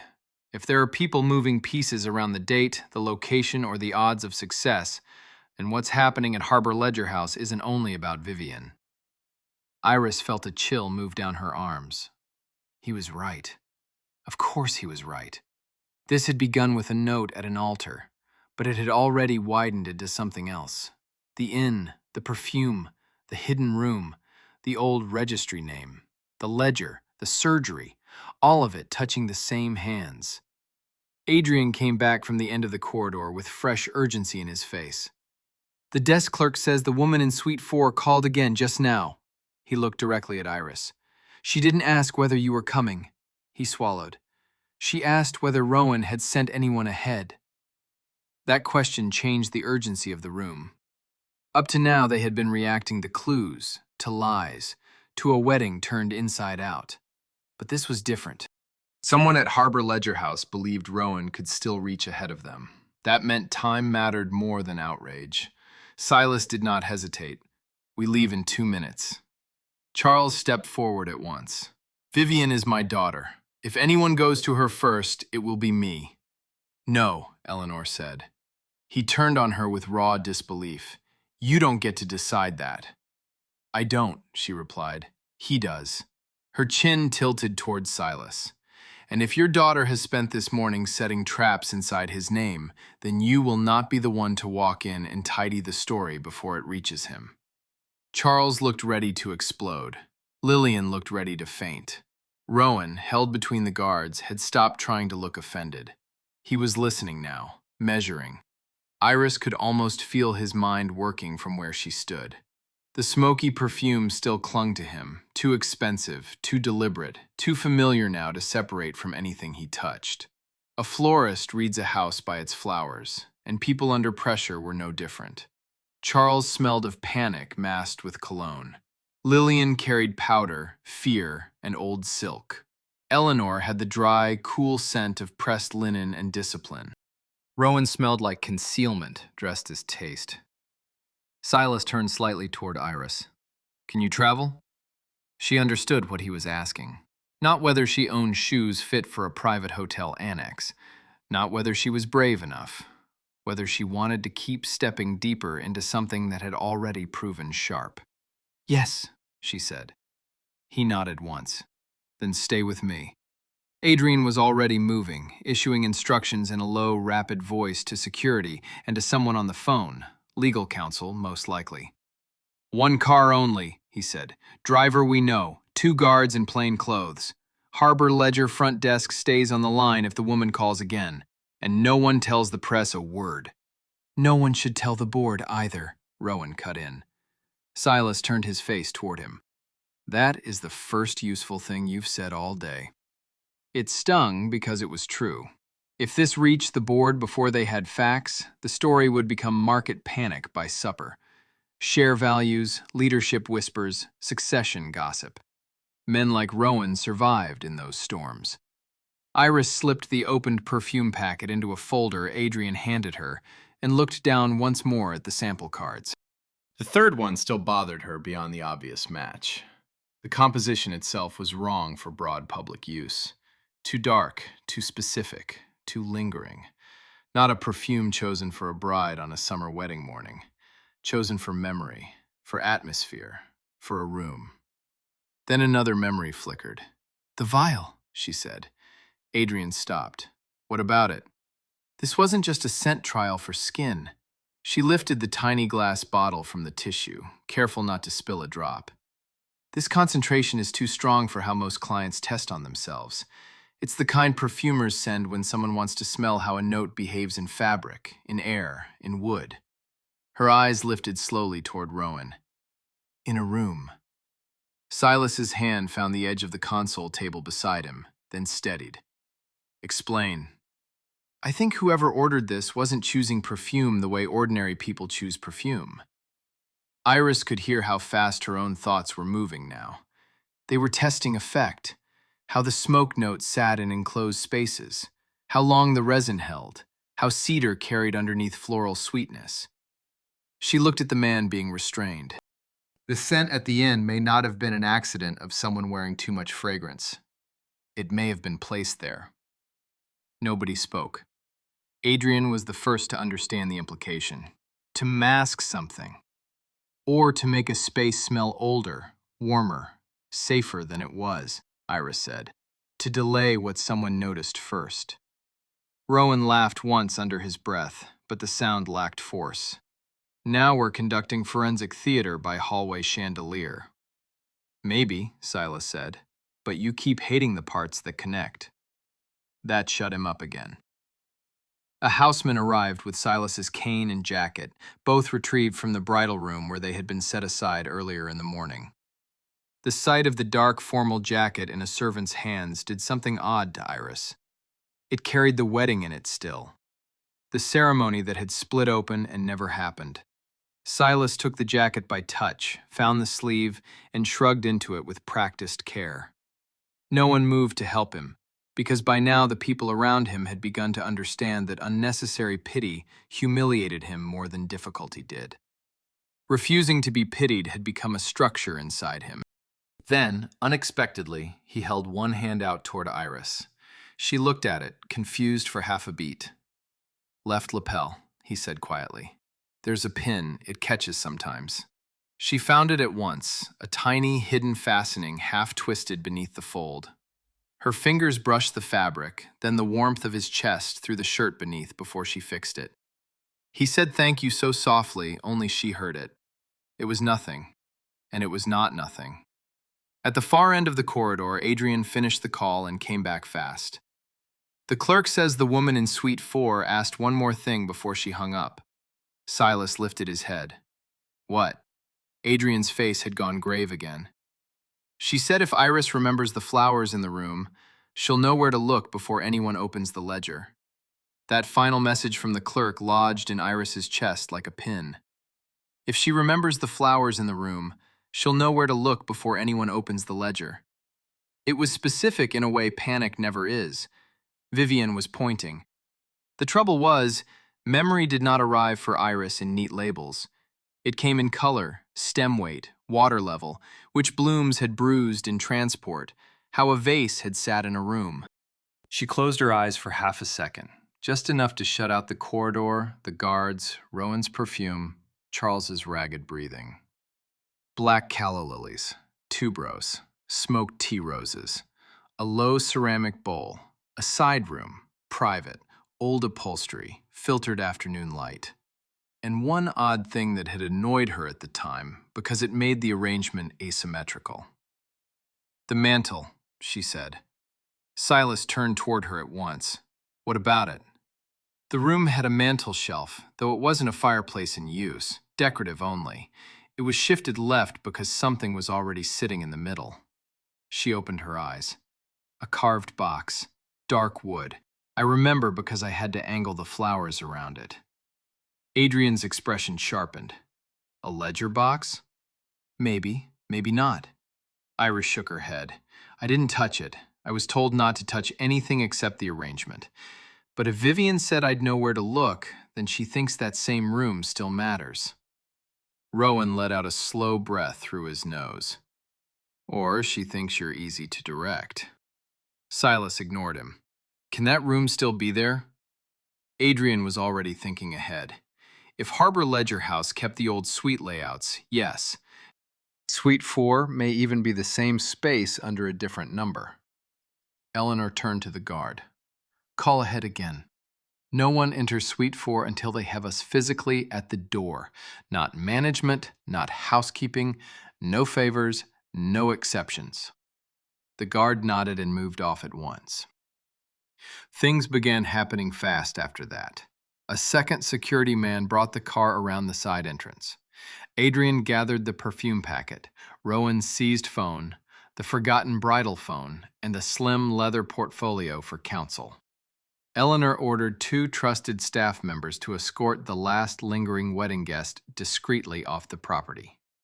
Charles demanded again to come, was refused again, and this time Lillian caught his sleeve and said, with more courage than she had shown all day, "If you go in there before Silas hears her, you'll only finish what she started." That silenced him. Silas stood in the center of it all, cane in one hand, jacket settled, face composed in that way Iris was starting to understand. He was calm because when everything cracked, this was how he kept from losing the line of himself. Then he turned slightly toward her. "Before we go, tell me the corridor." It was not a poetic request. It was practical, immediate. Yet something in it tightened softly inside her. She looked around. Long runner rug under us, front doors behind, studded to your left, window to the right with the drapes half open. Your mother near the stair post, Adrian by the console table. Rowan 2 steps behind the guards. He's listening harder than anyone. That drew the faintest change at the corner of Silas's mouth. Good. A florist reads a house by its flowers. She had read this one all day through wilt, perfume, air pressure, and fear. Now, without meaning to, she was reading it for him the way another person might offer a handrail. Orientation. He seemed to feel the difference. As they moved toward the side entrance, Rowan spoke one more time. "Silas, think very carefully. If Vivian has turned frightened and vindictive, she may say anything in that room. Anything. About me, about your company, about the fire. You'll be hearing a desperate woman bargain for leniency." Silas did not stop walking. "Then I'll know it by the smell." For the first time since this began, Adrian almost smiled. Outside, the air felt different from the shattered wedding garden. The side drive was cooler, shaded by tall hedges and the stone wall of the east wing. Gravel crunched under quick feet. Somewhere beyond the lawns, the string quartet was finally leaving. A violin case snapped shut with a hard click. The world had the rude habit of continuing even when private lives split open. The car waiting for them was dark, long, discreet. The driver, one of the Vale's oldest trusted staff, held the rear door open without a question in his face. One guard took the front passenger seat. Another slid into the third row.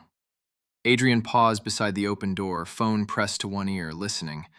Then his expression changed. He lowered the phone and looked straight at Iris. "That was the desk clerk again," he said. "She says the woman in Suite 4 just called down one last time." Her voice was weak, but clear. "She said if Miss Bell enters the sitting room, she must not go to the mantel first." Silas stilled beside the car. "Then where?" he asked. Adrian swallowed. "She said, go to the flowers." One stem was never meant to be there. The ride to Harbor Ledger House began in silence, but it was not empty silence. It was the kind full of machinery, thought, fear, memory, timing. The car smelled faintly of leather warmed by the afternoon and the citrus polish the Vale staff used on everything. Outside, the town thinned from grand houses to older commercial stone, then to the quieter side streets that older properties seemed to attract when the rest of the world had moved on. Silas sat beside Iris in the rear seat, cane resting against one knee, one hand open on the seat between them as if ready to orient himself if the car took a turn too sharply. Adrian rode in front, speaking in short bursts to counsel and security through his earpiece. The guard beside the driver kept glancing at the mirrors. No one said Rowan's name anymore. They did not need to. He rode with them now in the shape of every decision. Iris stared through the window and pulled at the thread Vivian had left her. One stem was never meant to be there. A florist reads a house by its flowers. She had read that room once already without knowing it mattered. She forced herself back into the memory. The bowl. The lilies, the angle of the mirror, tuberose, black calla, smoked tea roses, and something wrong, not wrong in color, wrong in purpose. "Silas," she said softly. He turned toward her at once. "Yes?" "I think it may not have been a flower at all." She kept her eyes on the passing streets because it helped memory come clearer. Sometimes clients ask for branches or dried stems to create shape. In that arrangement, there was one dark vertical line behind the callas. I thought it was decorative, too rigid, too polished. I remember being annoyed because it threw off the balance. Adrian twisted in his seat. "What kind of stem?" "That's the problem. It did not behave like plant material." Iris closed her eyes for one beat. No give when I repositioned the roses around it. No natural texture. I think it may have been hiding something narrow. A key, maybe, or a tube. Silas's hand moved once on the seat between them, fingers closing and opening again. "And Vivian thinks it's still there?" "Or that whatever replaced it left the mark in the arrangement," Iris said. "If the room was remade to match the old one, she may believe I'd spot the difference faster than anyone else." Adrian turned back forward slowly. "Then we do not let hotel staff touch a single bloom before Iris sees the room." The car turned left, then slowed. The building appeared at the end of a narrow street like a place that had learned to disappear politely. Harbor Ledger House had once been grand, perhaps, but now its facade held that careful kind of old wealth that survives by lowering its voice. Cream stone, dark awnings, brass polished enough to avoid judgment. No sign of the Vale name remained on it. That itself felt like evidence. At the entrance waited one manager, one nervous desk clerk, and a doorman who kept pretending he wasn't scanning the street. The moment the car stopped, the clerk stepped forward too quickly. She was young, pale, and carrying the strain of someone who had already decided today would follow her home. "That way," she whispered before anyone had even fully stepped out. "She called again 10 minutes ago." Then nothing. Silas stood, accepted the cane, and found the pavement with the careful efficiency that still surprised Iris every time she saw it. He refused the guard's hand with a small shake of the head. Then he turned slightly toward Iris. Room? 3 shallow steps to the curb, front doors ahead, brass handles, narrow rug inside. He nodded once. That was enough. Inside, the lobby smelled of old wood, lemon oil, and the faint, stale hush of buildings that do not want questions asked in them. The desk clerk led them past the front desk, past a sitting nook no one was using, toward a quieter wing where the carpet swallowed footsteps. Suite 4 was on the first floor, down a corridor lined with framed coastal sketches and dried arrangements in bronze vases. Iris noticed at once that the flowers here had been chosen for discretion. Nothing lush, nothing memorable. Outside the suite door, the clerk stopped and swallowed hard. "She asked me not to enter again," she said, "but I heard something fall after the last call." Adrian lifted a hand to signal silence. The guard moved to the side of the door. Everyone listened. Nothing. No voices, no footsteps, no movement behind wood. Silas's face had gone very still. "Describe the hallway," he murmured. "Long, narrow," Iris said. "Sconce light on cream walls. One table under a painting to the left of the door. Dried eucalyptus in a vase. Adrian by the handle. Guard on the hinge side. Clerk behind us. You're clear." Adrian tried the knob. Unlocked. He looked back at Silas once, waiting. Silas gave a single nod. The door opened inward on a cool, dim room holding the scent of closed curtains, expensive soap, and flowers gone faintly stale. Iris stepped in first. The sitting room was almost exactly as memory had left it. Almost. The bowl on the low table held black calla lilies and tuberose again, arranged with eerie precision to mimic the delivery she had made months before. The mirror over the decorative mantel caught the room in a shallow ghost. One chair stood overturned near the inner bedroom door. On the carpet beside it lay a silk shawl she recognized from Lillian. And on the edge of the flower bowl, tucked where only someone who knew stems would notice the disturbance, was a narrow strip of folded paper tied with florist wire. It had Silas's name on it. The folded strip of paper seemed to pull the whole room toward it. Iris did not touch it right away. Her eyes moved over the arrangement first, because that was what the message from the clerk had told her to do. Look at the flowers. One stem was never meant to be there. The bowl had been rebuilt with eerie care, close enough to mimic her old work, but not close enough to fool her. The black calla lilies still formed the dark outer arc. The tuberose still lifted creamy white through the center. The smoked tea roses still softened the lower rim. But behind them, rising too straight from the mass, was a single narrow reed stained dark brown, glossy in a way no dried botanical should have been. "That's it," she said. Adrian stepped beside her. "The wrong stem?" Yes. She bent closer, catching the room's layered smell more clearly now. Hotel linen, stale floral water, soap, fear, and beneath it a trace of that smoky resin perfume, old but present. It's been lacquered to look like one. Silas stood just inside the doorway, cane angled lightly against the carpet, his face turned toward her voice. "Describe what you're seeing." "A copy of the old arrangement," she said. "Close enough to trigger memory. But someone hid one fault stem among the real ones. Dark, narrow, too polished." She glanced at the folded paper wired to the bowl. "And there's a note tied to the edge. Your name's on it."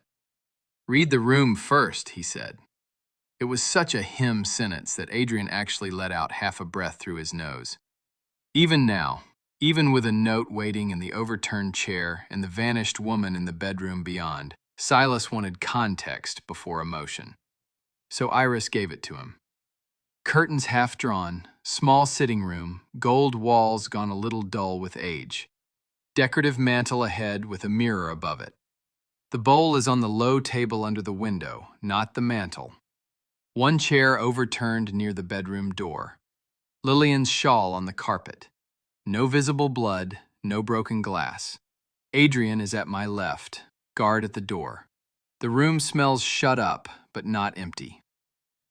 That last part mattered. not empty. Silas nodded once. Good. Now the note. Iris unwound the florist wire carefully and opened the paper. The handwriting was Vivian's. She knew it only because she had seen the delicate script on the earlier flower order card months ago. Silas, if Iris found this, believe what she tells you before you believe what I say. She sees details I missed until too late. The ledger is real. The perfume was tested here. Look inside the false stem before anyone touches the mantle. Do not let Rowan reach the bedroom. The last line sharpened every nerve in the room. Adrian moved first, hand already going toward the inner door. Guard with me. No, Silas said. The command stopped them cold. Tell me why, Adrian said. Because if she wrote that line, then the bedroom is the thing meant to hurry us. Silas lifted his chin slightly toward Iris. The stem first. It was the correct call, and everybody knew it.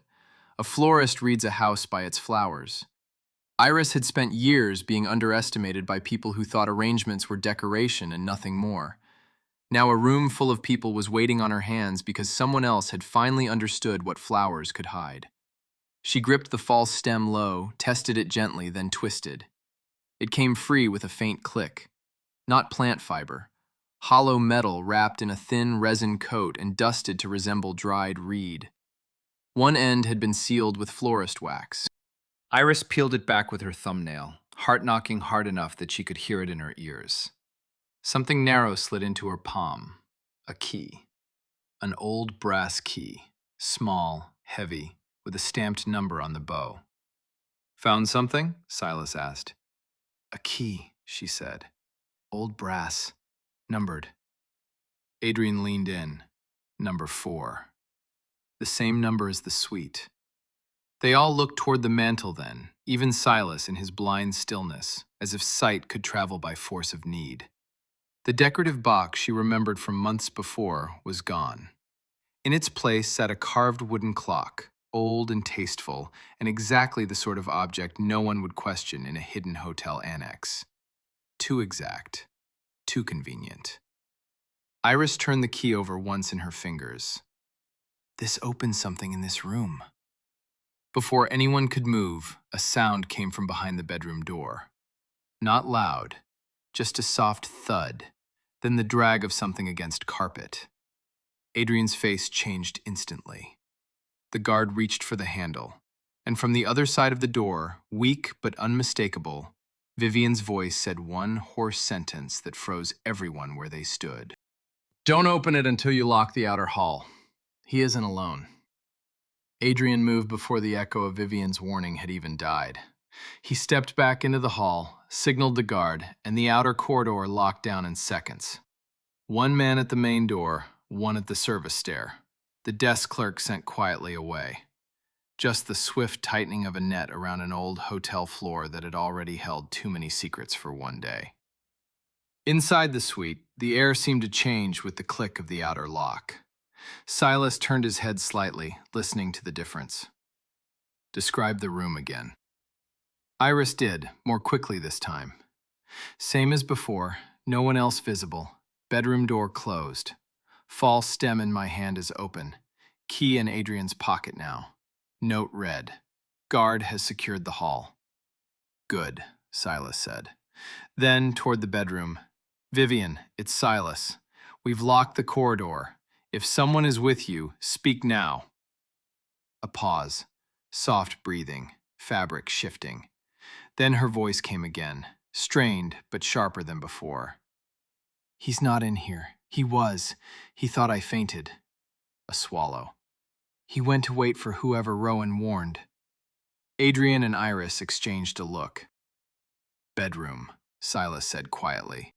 This time nobody argued. The guard opened the door fast, Adrian just behind him.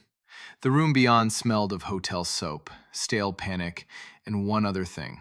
Adhesive from medical tape. Vivian was on the floor beside the bed, wrists bound loosely in front of her with silk cord, enough to delay. Her hair had come half loose. Her wedding makeup had long since failed her. Whatever glamour she had worn that morning had burned off, leaving a woman who looked frightened, ashamed, and exhausted down to the bone.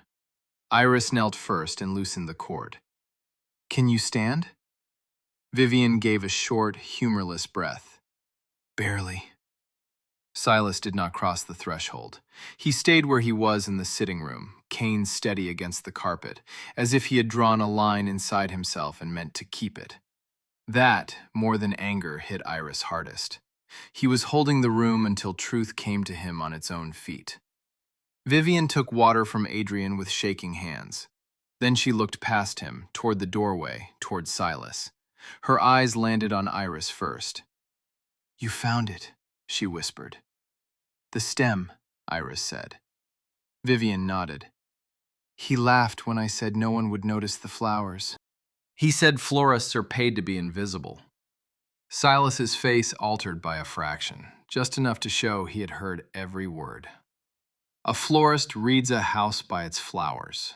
That truth had become a weapon now, and a shelter. "Start at the part that matters," Silas said. Vivian closed her eyes. The perfume wasn't vanity. Rowan had it made. He said scent could shape memory, make a room feel older, richer, warmer, even while something else was wrong. He used it in private pitches, hidden meetings, investor dinners. And before the fire, he tested it at the end because he wanted to know how it sat in wood. Iris felt the room go colder. Adrian spoke low. "You're saying he used the old inn as an experiment?" "He said it was harmless," Vivian's voice shook. "He always says the first ugly thing is harmless. Just a push, just leverage, just pressure. He told me the company would fail if Silas kept clinging to the founder story, the little places, the emotional branding. He said the board would never move against him unless something dramatic proved he wasn't fit for modern expansion." She looked at Silas then, and this time there was no polish left to hide behind. The fire was supposed to be contained, a scare. Damage for insurance, panic for leverage. He said no one would get hurt. Silas did not move. For one awful second, Iris wondered if he had stopped breathing. Then he asked, in a voice so controlled it almost wasn't human, "And my sight?" Vivian's mouth trembled. "Not planned. Not by me. He swore it was never meant to happen that way." Adrian swore under his breath and turned away hard enough to strike the doorframe with his palm. The guard in the hall spoke softly into his earpiece, alerting someone downstairs. Iris stayed kneeling where she was, one hand still on the loosened silk cord, feeling as if the entire day had tilted into a deeper chamber beneath itself. There it was. Not accident, not fate, not one cruel morning at an altar. A line running back through smoke, scent, greed, and a room no one was supposed to remember clearly. Silas finally stepped one pace into the bedroom doorway. "What is the ledger?" he asked. Vivian swallowed. "The original booking ledger from Harbor Ledger House. Rowan used the old annex for off-record meetings with board members, investors, and family. Different names, side deals, private strategy sessions. The real list is written in the margins in his own hand. Dates, aliases, what each person was promised." She looked toward the sitting room.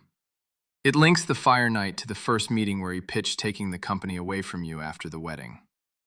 Iris rose slowly. "Where is it?" Vivian's eyes went to the decorative mantle out in the sitting room. "The box used to be there. Rowan moved it this morning when he thought I was asleep. He said if I forced his hand, he'd take it to the service cellar until after dark." Her voice fell to almost nothing. "The key you found opens the dumbwaiter hatch behind the carved clock.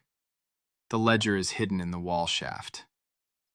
Adrian was already moving toward the mantle, but before he reached it, the guard at the outer hall door spoke sharply into his radio, then looked up with something new in his face. "Sir," he said to Silas, "someone just used the service stairs below us." And from somewhere inside the wall behind the mantle came the dull, metallic sound of a latch opening from the other side. The sound inside the wall was small, but in that room it felt enormous. A metal knock, then the scrape of weight shifting in a narrow shaft behind the mantle. Not a ghost, not imagination. Somebody was on the other side of the hidden service space, and they had just realized they were no longer alone. Back, Adrian snapped. He moved fast, one arm guiding Vivian away from the bedroom threshold, while the guard closest to the mantel stepped in front of the sitting room. Iris backed up too, instinct making her grab the flower bowl with the false stem still missing from it. Water sloshed cold over her fingers and onto the table. The tuberose released a fresh breath of sweetness into the room, almost sickening against the stale smoke note still clinging under everything. Silas did not step back. He angled his cane once across his body and turned his head toward the mantel with that sharp, listening stillness Iris had come to trust. He could not see the carved clock or the narrow seam in the paneling, but he heard the wall the way others might read a shadow moving under a door. "Tell me where it is," he said. "Center wall," Iris answered quickly. "Behind the mantel, 2 feet above the shelf line." The sound came from inside the shaft behind the clock. Good. Another scrape, then silence. A florist reads a house by its flowers, and what struck Iris now was how carefully the room had been staged to feel harmless. The copied arrangement, the softened lamps, the old gold wallpaper. Someone had built a trap out of comfort. It was the same trick as the perfume, make people breathe in warmth while danger sat under it. Vivian clutched the edge of the bed behind them, pale and shaking. "He knows about the shaft," she whispered. "Rowan had things moved through it when he didn't want staff seeing what arrived." Adrian didn't take his eyes off the mantel. "Documents?" "Sometimes." Her voice shook harder. "Sometimes cash. Once a case of sample bottles from the perfumer. Once—" She stopped. Silas turned his face toward her voice. "Once what?" "Electrical plans," Vivian said. "Old layout copies from the inn." That hit the room like a hard wind. The guard at the mantel had already set one hand on the carved clock, ready to move it, but Silas lifted his free hand. "Wait." Everyone froze again. "Why?" Adrian asked. Silas's jaw tightened. "Because if someone is in the shaft and panics, they can destroy whatever is in there before we reach it, or push it farther down." He tilted his head slightly. "What else do you hear, Iris?" She forced herself to listen past her own pulse. Hallway hush, guard breathing, Vivian's uneven inhale, Adrian's shoe creaking once against the rug, and faintly, another sound from the wall. "Paper," she said. Adrian glanced at her. "No, listen, there." She stepped one pace nearer, careful, head turned. Not paper moving, paper rubbing against stone or wood, like someone's pulling out a book or a file. The guard at the mantel swore under his breath. "He's reaching for the ledger," Vivian whispered. Silas made the decision in the same instant. "Open it." The guard yanked the carved clock sideways. Behind it, nearly invisible under layers of paint and decorative molding, was a narrow brass keyhole. Adrian had the small numbered key out before anyone asked. It slid in with a hard little catch, turned once, and a square panel inside the wall popped loose. Cold, dusty air breathed out of the shaft. It was tighter than anyone had imagined. More dumbwaiter chute than passage, lined in old wood reinforced with metal strips. A chain pulley ran down the left side. Halfway up, just beyond arm's reach, hung a leather-bound book wedged against the track. A hand had shoved it there in a hurry. But above it, retreating upward into darkness, came the rapid scraping sound of shoes on metal rungs. "Up!" Adrian barked. "He's climbing!" The guard lunged for the ledger first and barely caught the bottom edge before it slipped deeper into the shaft. Dust rained down.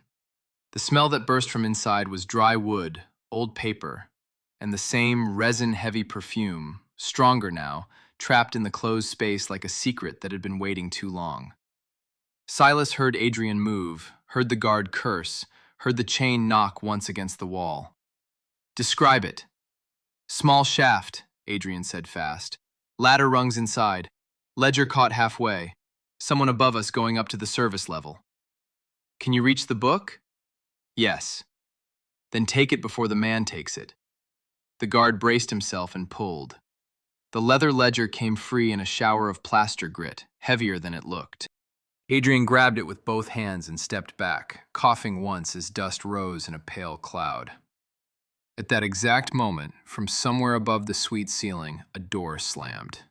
Not in the hallway outside, above them.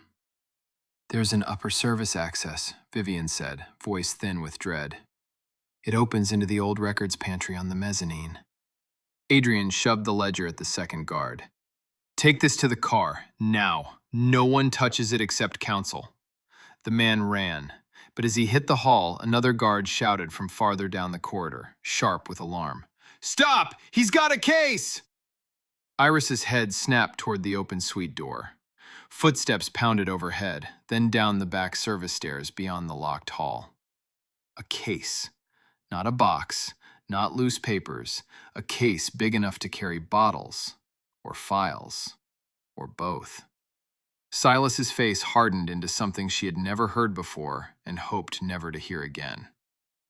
"Adrian," he said, "leave the runner. Follow the case." Adrian ran without another word.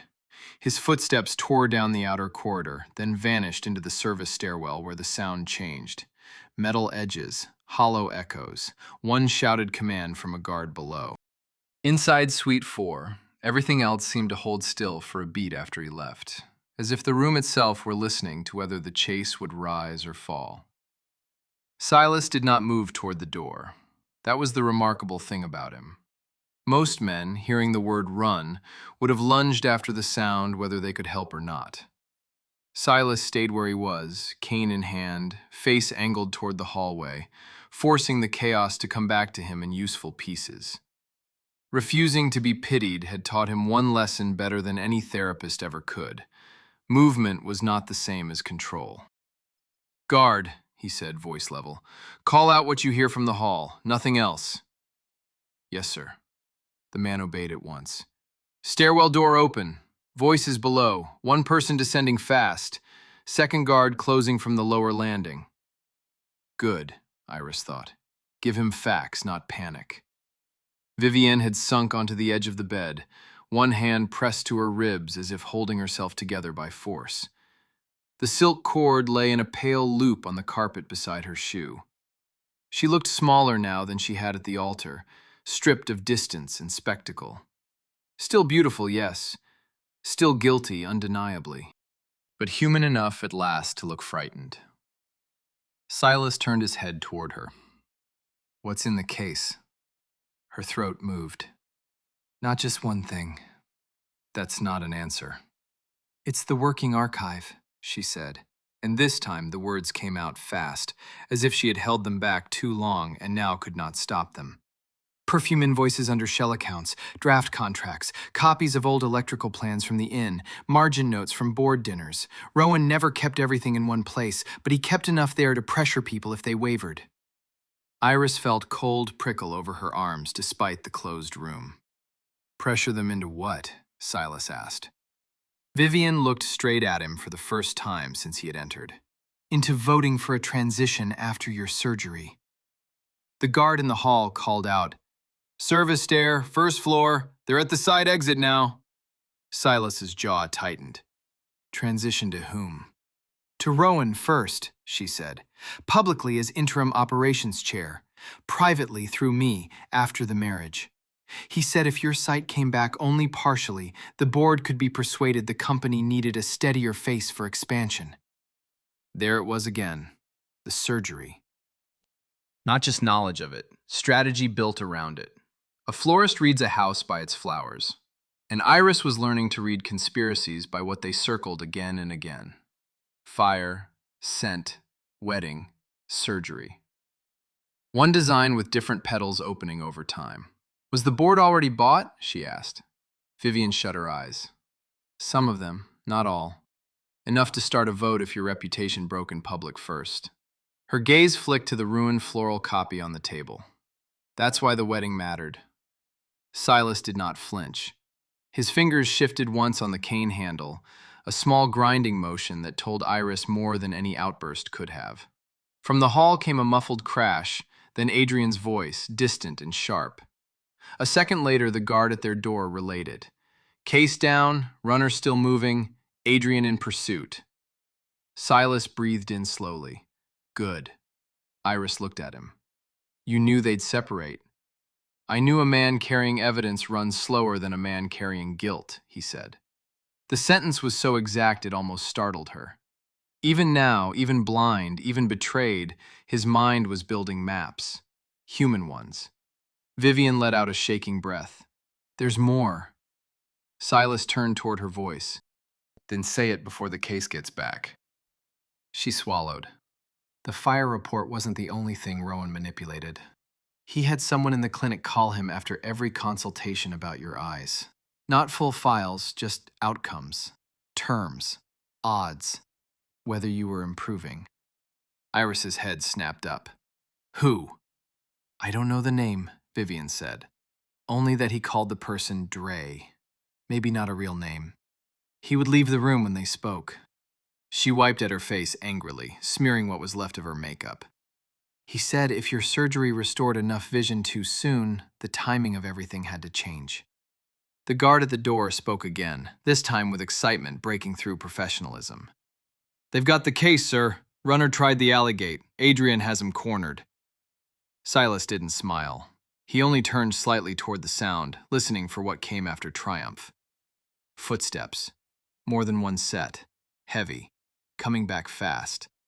Then Adrian appeared in the doorway, breathing hard, jacket gone crooked, one sleeve streaked with dust. Behind him, a guard carried a black, hard-sided document case with one latch broken. Another guard held a narrow-faced man in hotel maintenance gray by the elbow. Not Rowan. Not a board member. Not anyone Iris recognized. The smell hit her before the sight fully did. Smoke, resin, dark floral, and under it, machine oil. The same scent that did not belong. Adrian lifted the case onto the table, chest still heaving. He almost got it to the alley, he said. And he wasn't running blind. Silas's face turned toward the captured man. Who sent you? He asked. The man looked at Vivian first. Then, to everyone's shock, he looked at Iris and said, You were never supposed to remember the flowers. The maintenance man's words seemed to strike Iris harder than the chase had, because they were precise. You were never supposed to remember the flowers. That meant the arrangement had not been background at all. It had been part of the design, and someone on the other side of all this had known exactly how memory worked in rooms like these. Silas spoke before anyone else could. What is your name? The man hesitated. Adrian answered for him, still breathing hard from the run. His staff badge says Nolan Pierce. Nolan, Silas said, calm as glass. Look toward my voice and decide now whether you want to keep being a courier for men who will let you drown alone. Nolan did look. Iris saw it happen. A quick lift of the head, a flicker of calculation, fear, then something like exhaustion. He was not elegant enough to hide what Rowan hid.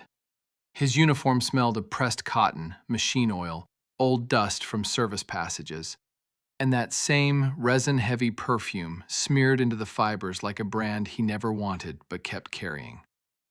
I don't work for him, Nolan muttered. You ran with his case, Adrian snapped. I work for the building, Nolan shot back. I got paid extra to move things. That's not the same. Vivian let out a broken laugh from the bed.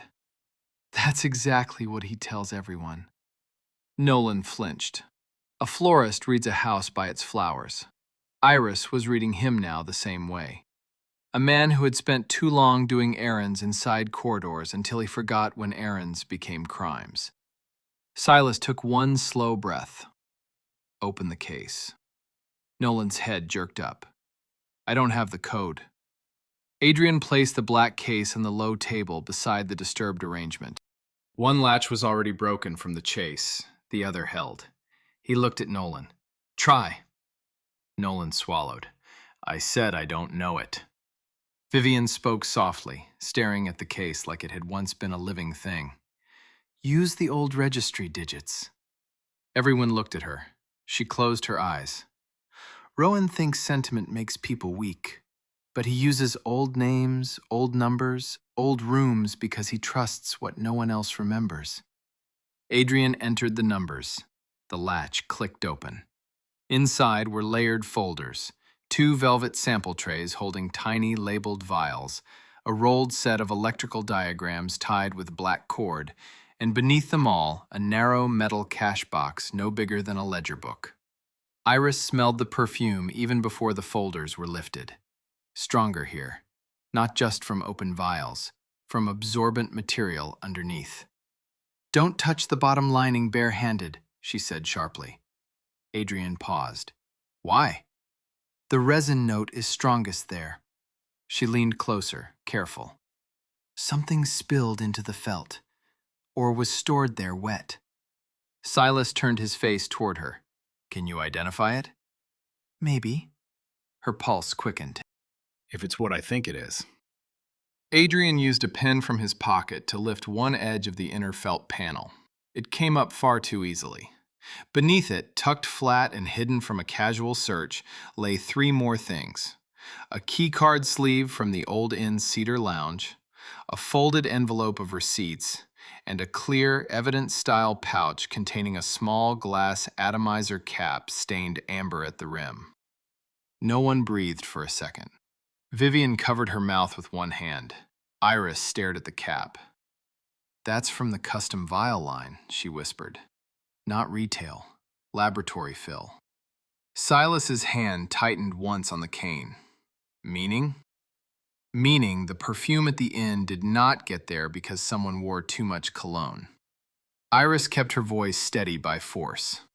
It was brought there in a measured vial, applied, tested, deliberately. Adrian looked sick. And the receipts? He opened the folded packet. Small invoices, specialty orders, private billing. One from the boutique perfumer, one from an electrical contractor, one from a materials supplier for accelerant-safe solvent and absorbent pads used in scent trials. All billed to shell names that match nothing on the public company books. Nolan stared at the contents and went pale enough for the freckles in his cheeks to stand out. I never saw those, he said too fast. I only moved the case. Silas did not raise his voice. Who told you to take it? Nolan licked dry lips. A text from Rowan's office number. It said Suite 4, wall shaft, bring everything to the alley car. No stops. He looked at Vivian, then down. I thought it was legal cleanup. Vivian laughed again, but there was no humor in it now. That phrase should be on his grave. Adrian had already opened the electrical plans. The Old Inn layout spread across the table in pale blue lines and coffee-colored age. Several sections were marked in red pencil. 1 service corridor, 1 lounge wall, 1 electrical panel behind decorative cedar boards. Silas heard the paper unfold. Talk. Adrian's voice changed as he scanned the markings. These aren't general plans. They're annotated. Someone circled the service corridor where the fire started. There are timing notes in the margin. Airflow arrows. Exit points. He stopped. And there's handwriting. Whose? Silas asked. Adrian looked up slowly. Yours, he said. Or what looks like yours from old planning notes. But underneath, in darker ink, additions by someone else. Vivian whispered, Rowan copied your hand when he needed internal notes to look harmless. That hit harder than the receipts. Even man's property, another to climb inside his habits, his handwriting, his trust, and use them against him. Iris saw the blow land in Silas not on his face, but in the silence that followed. Deep, terrible, controlled silence. Then the guard at the outer door touched his earpiece and stiffened. Sir, he said, looking at Adrian first, then Silas. Call from the estate. Counsel has arrived. And there's one more thing. He hesitated. Rowan Mercer is gone. The news that Rowan was gone did not scatter the room. It sharpened it. Silas stood very still for one beat, then turned his face toward the maintenance man. "Nolan," he said, "you just lost the protection of pretending to be small. Start talking while the door is still closed." Nolan swallowed so hard Iris heard it. The guard's grip tightened slightly on his arm, enough to remind him he was not drifting out through any service corridor now. Behind them, Vivian sat rigid at the bed's edge, both hands wrapped around the water glass Adrian had given her, as if glass and truth might break at the same pressure. "I only handled access," Nolan said. "Keys, deliveries, old shafts nobody uses. Rowan paid in cash through front office bonuses that never went through payroll." His eyes flicked once toward the opened case on the table, then toward the electrical plans. "He said the fragrance trials were for hospitality branding, room memory, signature atmosphere, that kind of thing. Then he started asking for old building diagrams. Then private after-hours access to the inn before renovation crews went in." Adrian was already turning pages in the ledger with one hand while holding his phone to his ear with the other. "Counsel is on secure line," he said, "and he wants names, not mood." Nolan licked his lips. "I brought sample cases into the Cedar Lounge. I signed in one electrical contractor under a false vendor tag. I opened the service corridor panel after midnight the week before the fire." He looked sick now, not from guilt alone, but from finally hearing his own role said aloud. "I thought they were staging systems. Scent release, power testing, investor theater. I didn't know what he was really setting." Silas did not ask whether he believed him. He asked the useful thing. "Did you ever see Rowan with the board members listed in that ledger?" Adrian answered before Nolan could. "Yes." His voice had gone hard and fast in the way it did when facts started lining up. 6 names repeated. 2 current board members under aliases, 1 former finance chair, and 3 outside investors who hold proxy influence. He looked up. Rowan's been feeding them private numbers for months. He promised a transition after the wedding and before surgery recovery. A florist reads a house by its flowers. Iris was reading the room by what opened now under pressure. It was a method. It was a timing device. It had a rehearsal, a supply chain, and men who thought hidden passages made them invisible. "Show me the receipts," she said. Adrian passed her a thin stack from the case. Small, clean invoices, boutique perfumery charges under shell names, payments to a contractor, 1 private transport slip, and then 1 document that stopped her cold, a signed acknowledgement from a clinic courier service, listing sealed ophthalmology reports transferred to a private intermediary under initials only. Silas heard the silence that followed. "Iris?" She held the page tighter. "He was getting updates from your eye clinic through a courier channel. Not guesses. Real report movement." Vivian shut her eyes. "I told you. He tracked every appointment." Adrian relayed that to counsel at once. The lawyer on speaker did not waste words. "Good. Keep every item untouched as much as possible. Photograph everything. I'm filing for an emergency freeze on executive actions and a preservation order within the hour. But listen carefully. If Rowan is loose, he won't run first. He'll try to act before the freeze reaches him." Silas's jaw shifted. "Meaning?" "Meaning if he still has proxies, he'll call a board session tonight or at first light and force a control vote before the court locks the structure." That landed. No one needed it explained.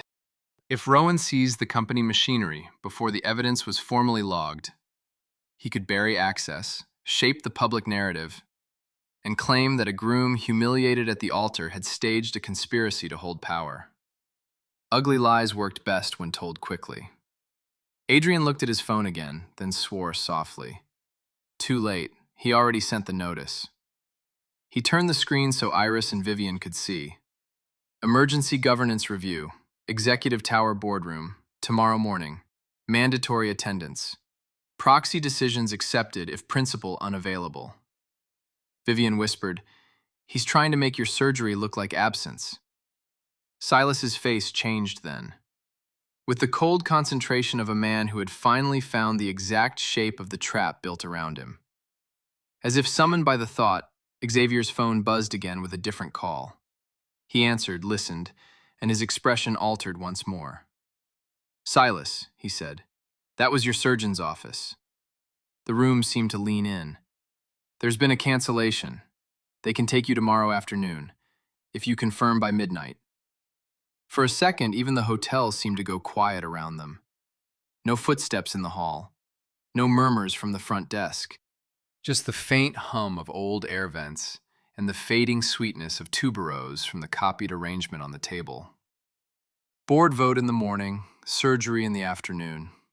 Rowan had chosen his battlefield before they even knew he was in motion. Silas lowered his hand from the cane and held it out into the space between himself and Iris. She stepped close enough for him to find her wrist, and when he did, his grip was steady. "Tell me the room," he said. She did. When she finished, he nodded once, as if placing every person and object where he needed them inside his mind. Then he asked the question that made the final stretch of the story rise up in front of all of them. "If I go to that boardroom before surgery," he said quietly, "will you stand there and be my eyes?" Iris did not answer him with a speech. She took his hand in the hotel suite where the copied flowers were beginning to brown at the edges, and she said, "Yes, I'll stand there." It was the same kind of answer she had given him at the altar, but now it carried something different. Then it had been courage. Now it was choice. The next morning, the boardroom smelled of coffee, leather, and expensive nerves. Word had spread ahead of them, but not cleanly. Rowan had tried to run faster than the truth, and truth had still arrived first. Silas entered with Adrian on one side and Iris on the other, not clinging, not hiding. He used the cane because he needed it, and because pretending otherwise would have been one more lie in a room already crowded with them. Across the polished table sat the men whose names had appeared in the ledger margins, the ones who had smiled at charity dinners while bargaining over his company in hidden rooms. A florist reads a house by its flowers, and Iris read this room the way she had read every room since the wedding broke open. Someone had overfilled the crystal bowl in the center with white orchids to signal calm. 2 stems had already tipped too far toward the water. A man near the far end kept scraping his thumbnail against a coffee cup. Another had chosen too much cologne to cover fear and failed. At the empty chair where Rowan should have been, no one had placed a folder. That absence said as much as any confession. Counsel did the first speaking. Receipts, the hidden clinic reports, the plans of the inn with copied annotations, the perfume samples. The case, the ledger itself with aliases decoded and private promises linked to dates and signatures. Vivian came in under escort and gave her statement without theatrical tears. She did not spare herself, which was the first honest thing she had done in a long time. Nolan Pierce identified the service access, the cash deliveries, the after-hours movement of boxes and plans. By the time Adrian read aloud the emergency transfer language Rowan had drafted for use after the wedding, the room no longer belonged to the men who thought silence was ownership. Then Silas stood. He did not thunder, he did not beg. He only asked Iris, quietly, "Tell me their faces." So she did. She told him which men had gone gray, which one had stopped pretending and lowered his eyes, which one was still calculating, which seat was empty, which hands were shaking. And then, in that hush, Silas said, "Good. Now I know exactly whom I'm speaking to." He told them he had built his first inn by learning that guests remembered what was true, not what was polished. He told them blindness had taken many things from him, but it had also taken away the luxury of being inattentive. He would not surrender his company to men who called greed strategy and sabotage transition. He announced before counsel and witnesses the removal of proxy authority from every name in the ledger, pending criminal and civil review. He ordered a full independent audit, and when one board member tried to call the proceedings emotional, Silas answered with a line that shut the room completely. "Emotion is what brought me to the altar," he said. Evidence is what brought me here. By noon, warrants and freezes were already moving. Rowan Mercer was found before sunset at a private airstrip lounge, carrying no luggage and wearing none of his usual perfume. It did not help him. He had left too much of himself in rooms he believed no one important noticed. That afternoon, Silas went to surgery.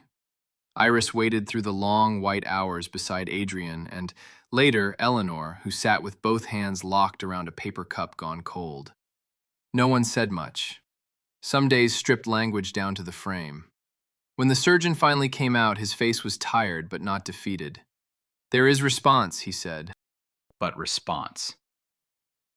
Hours later, when the dressings were loosened and light returned in fragments, the world came to Silas first as brightness, then shape, then blurred motion around the edges. He blinked against the strain, breathing like a man relearning weather. Adrian leaned in and asked him what he could see. Silas did not answer at once. He was looking at the chair nearest the bed, where Iris had fallen asleep without meaning to, one hand curled around a paper cup of untouched tea, a single bent tuberose stem beside it from the hotel arrangement she had taken apart while waiting. Her face was soft with exhaustion, blurred, imperfect, real. "The first blurred face after surgery," he said finally, voice rough with wonder, "is the right one." Weeks later, when charges had been filed, when the board had been rebuilt, when the old insight had been sealed for formal review and then marked for restoration instead of erasure, Silas went there with Iris at dusk. No orchestra, no guests, no false arch of roses trying to hold up a lie. Just wind through temporary fencing and the smell of turned earth where workers had begun clearing the damage honestly at last. Iris knelt beside a patch of dark soil and pressed in the roots of a young climbing rose she had chosen herself. Deep copper, the kind that opens almost burnt at the edges and brightens as it lives. He reached down, found her hand in the dirt, and covered it with his. Some people spend fortunes trying to make a room say what they need it to say. And sometimes all it takes to expose them is one misplaced stem in a bowl of flowers. When they walked back toward the road, the new rose stayed behind in the fading light, small and firmly planted, holding to the ground where someone had once tried to rewrite the truth.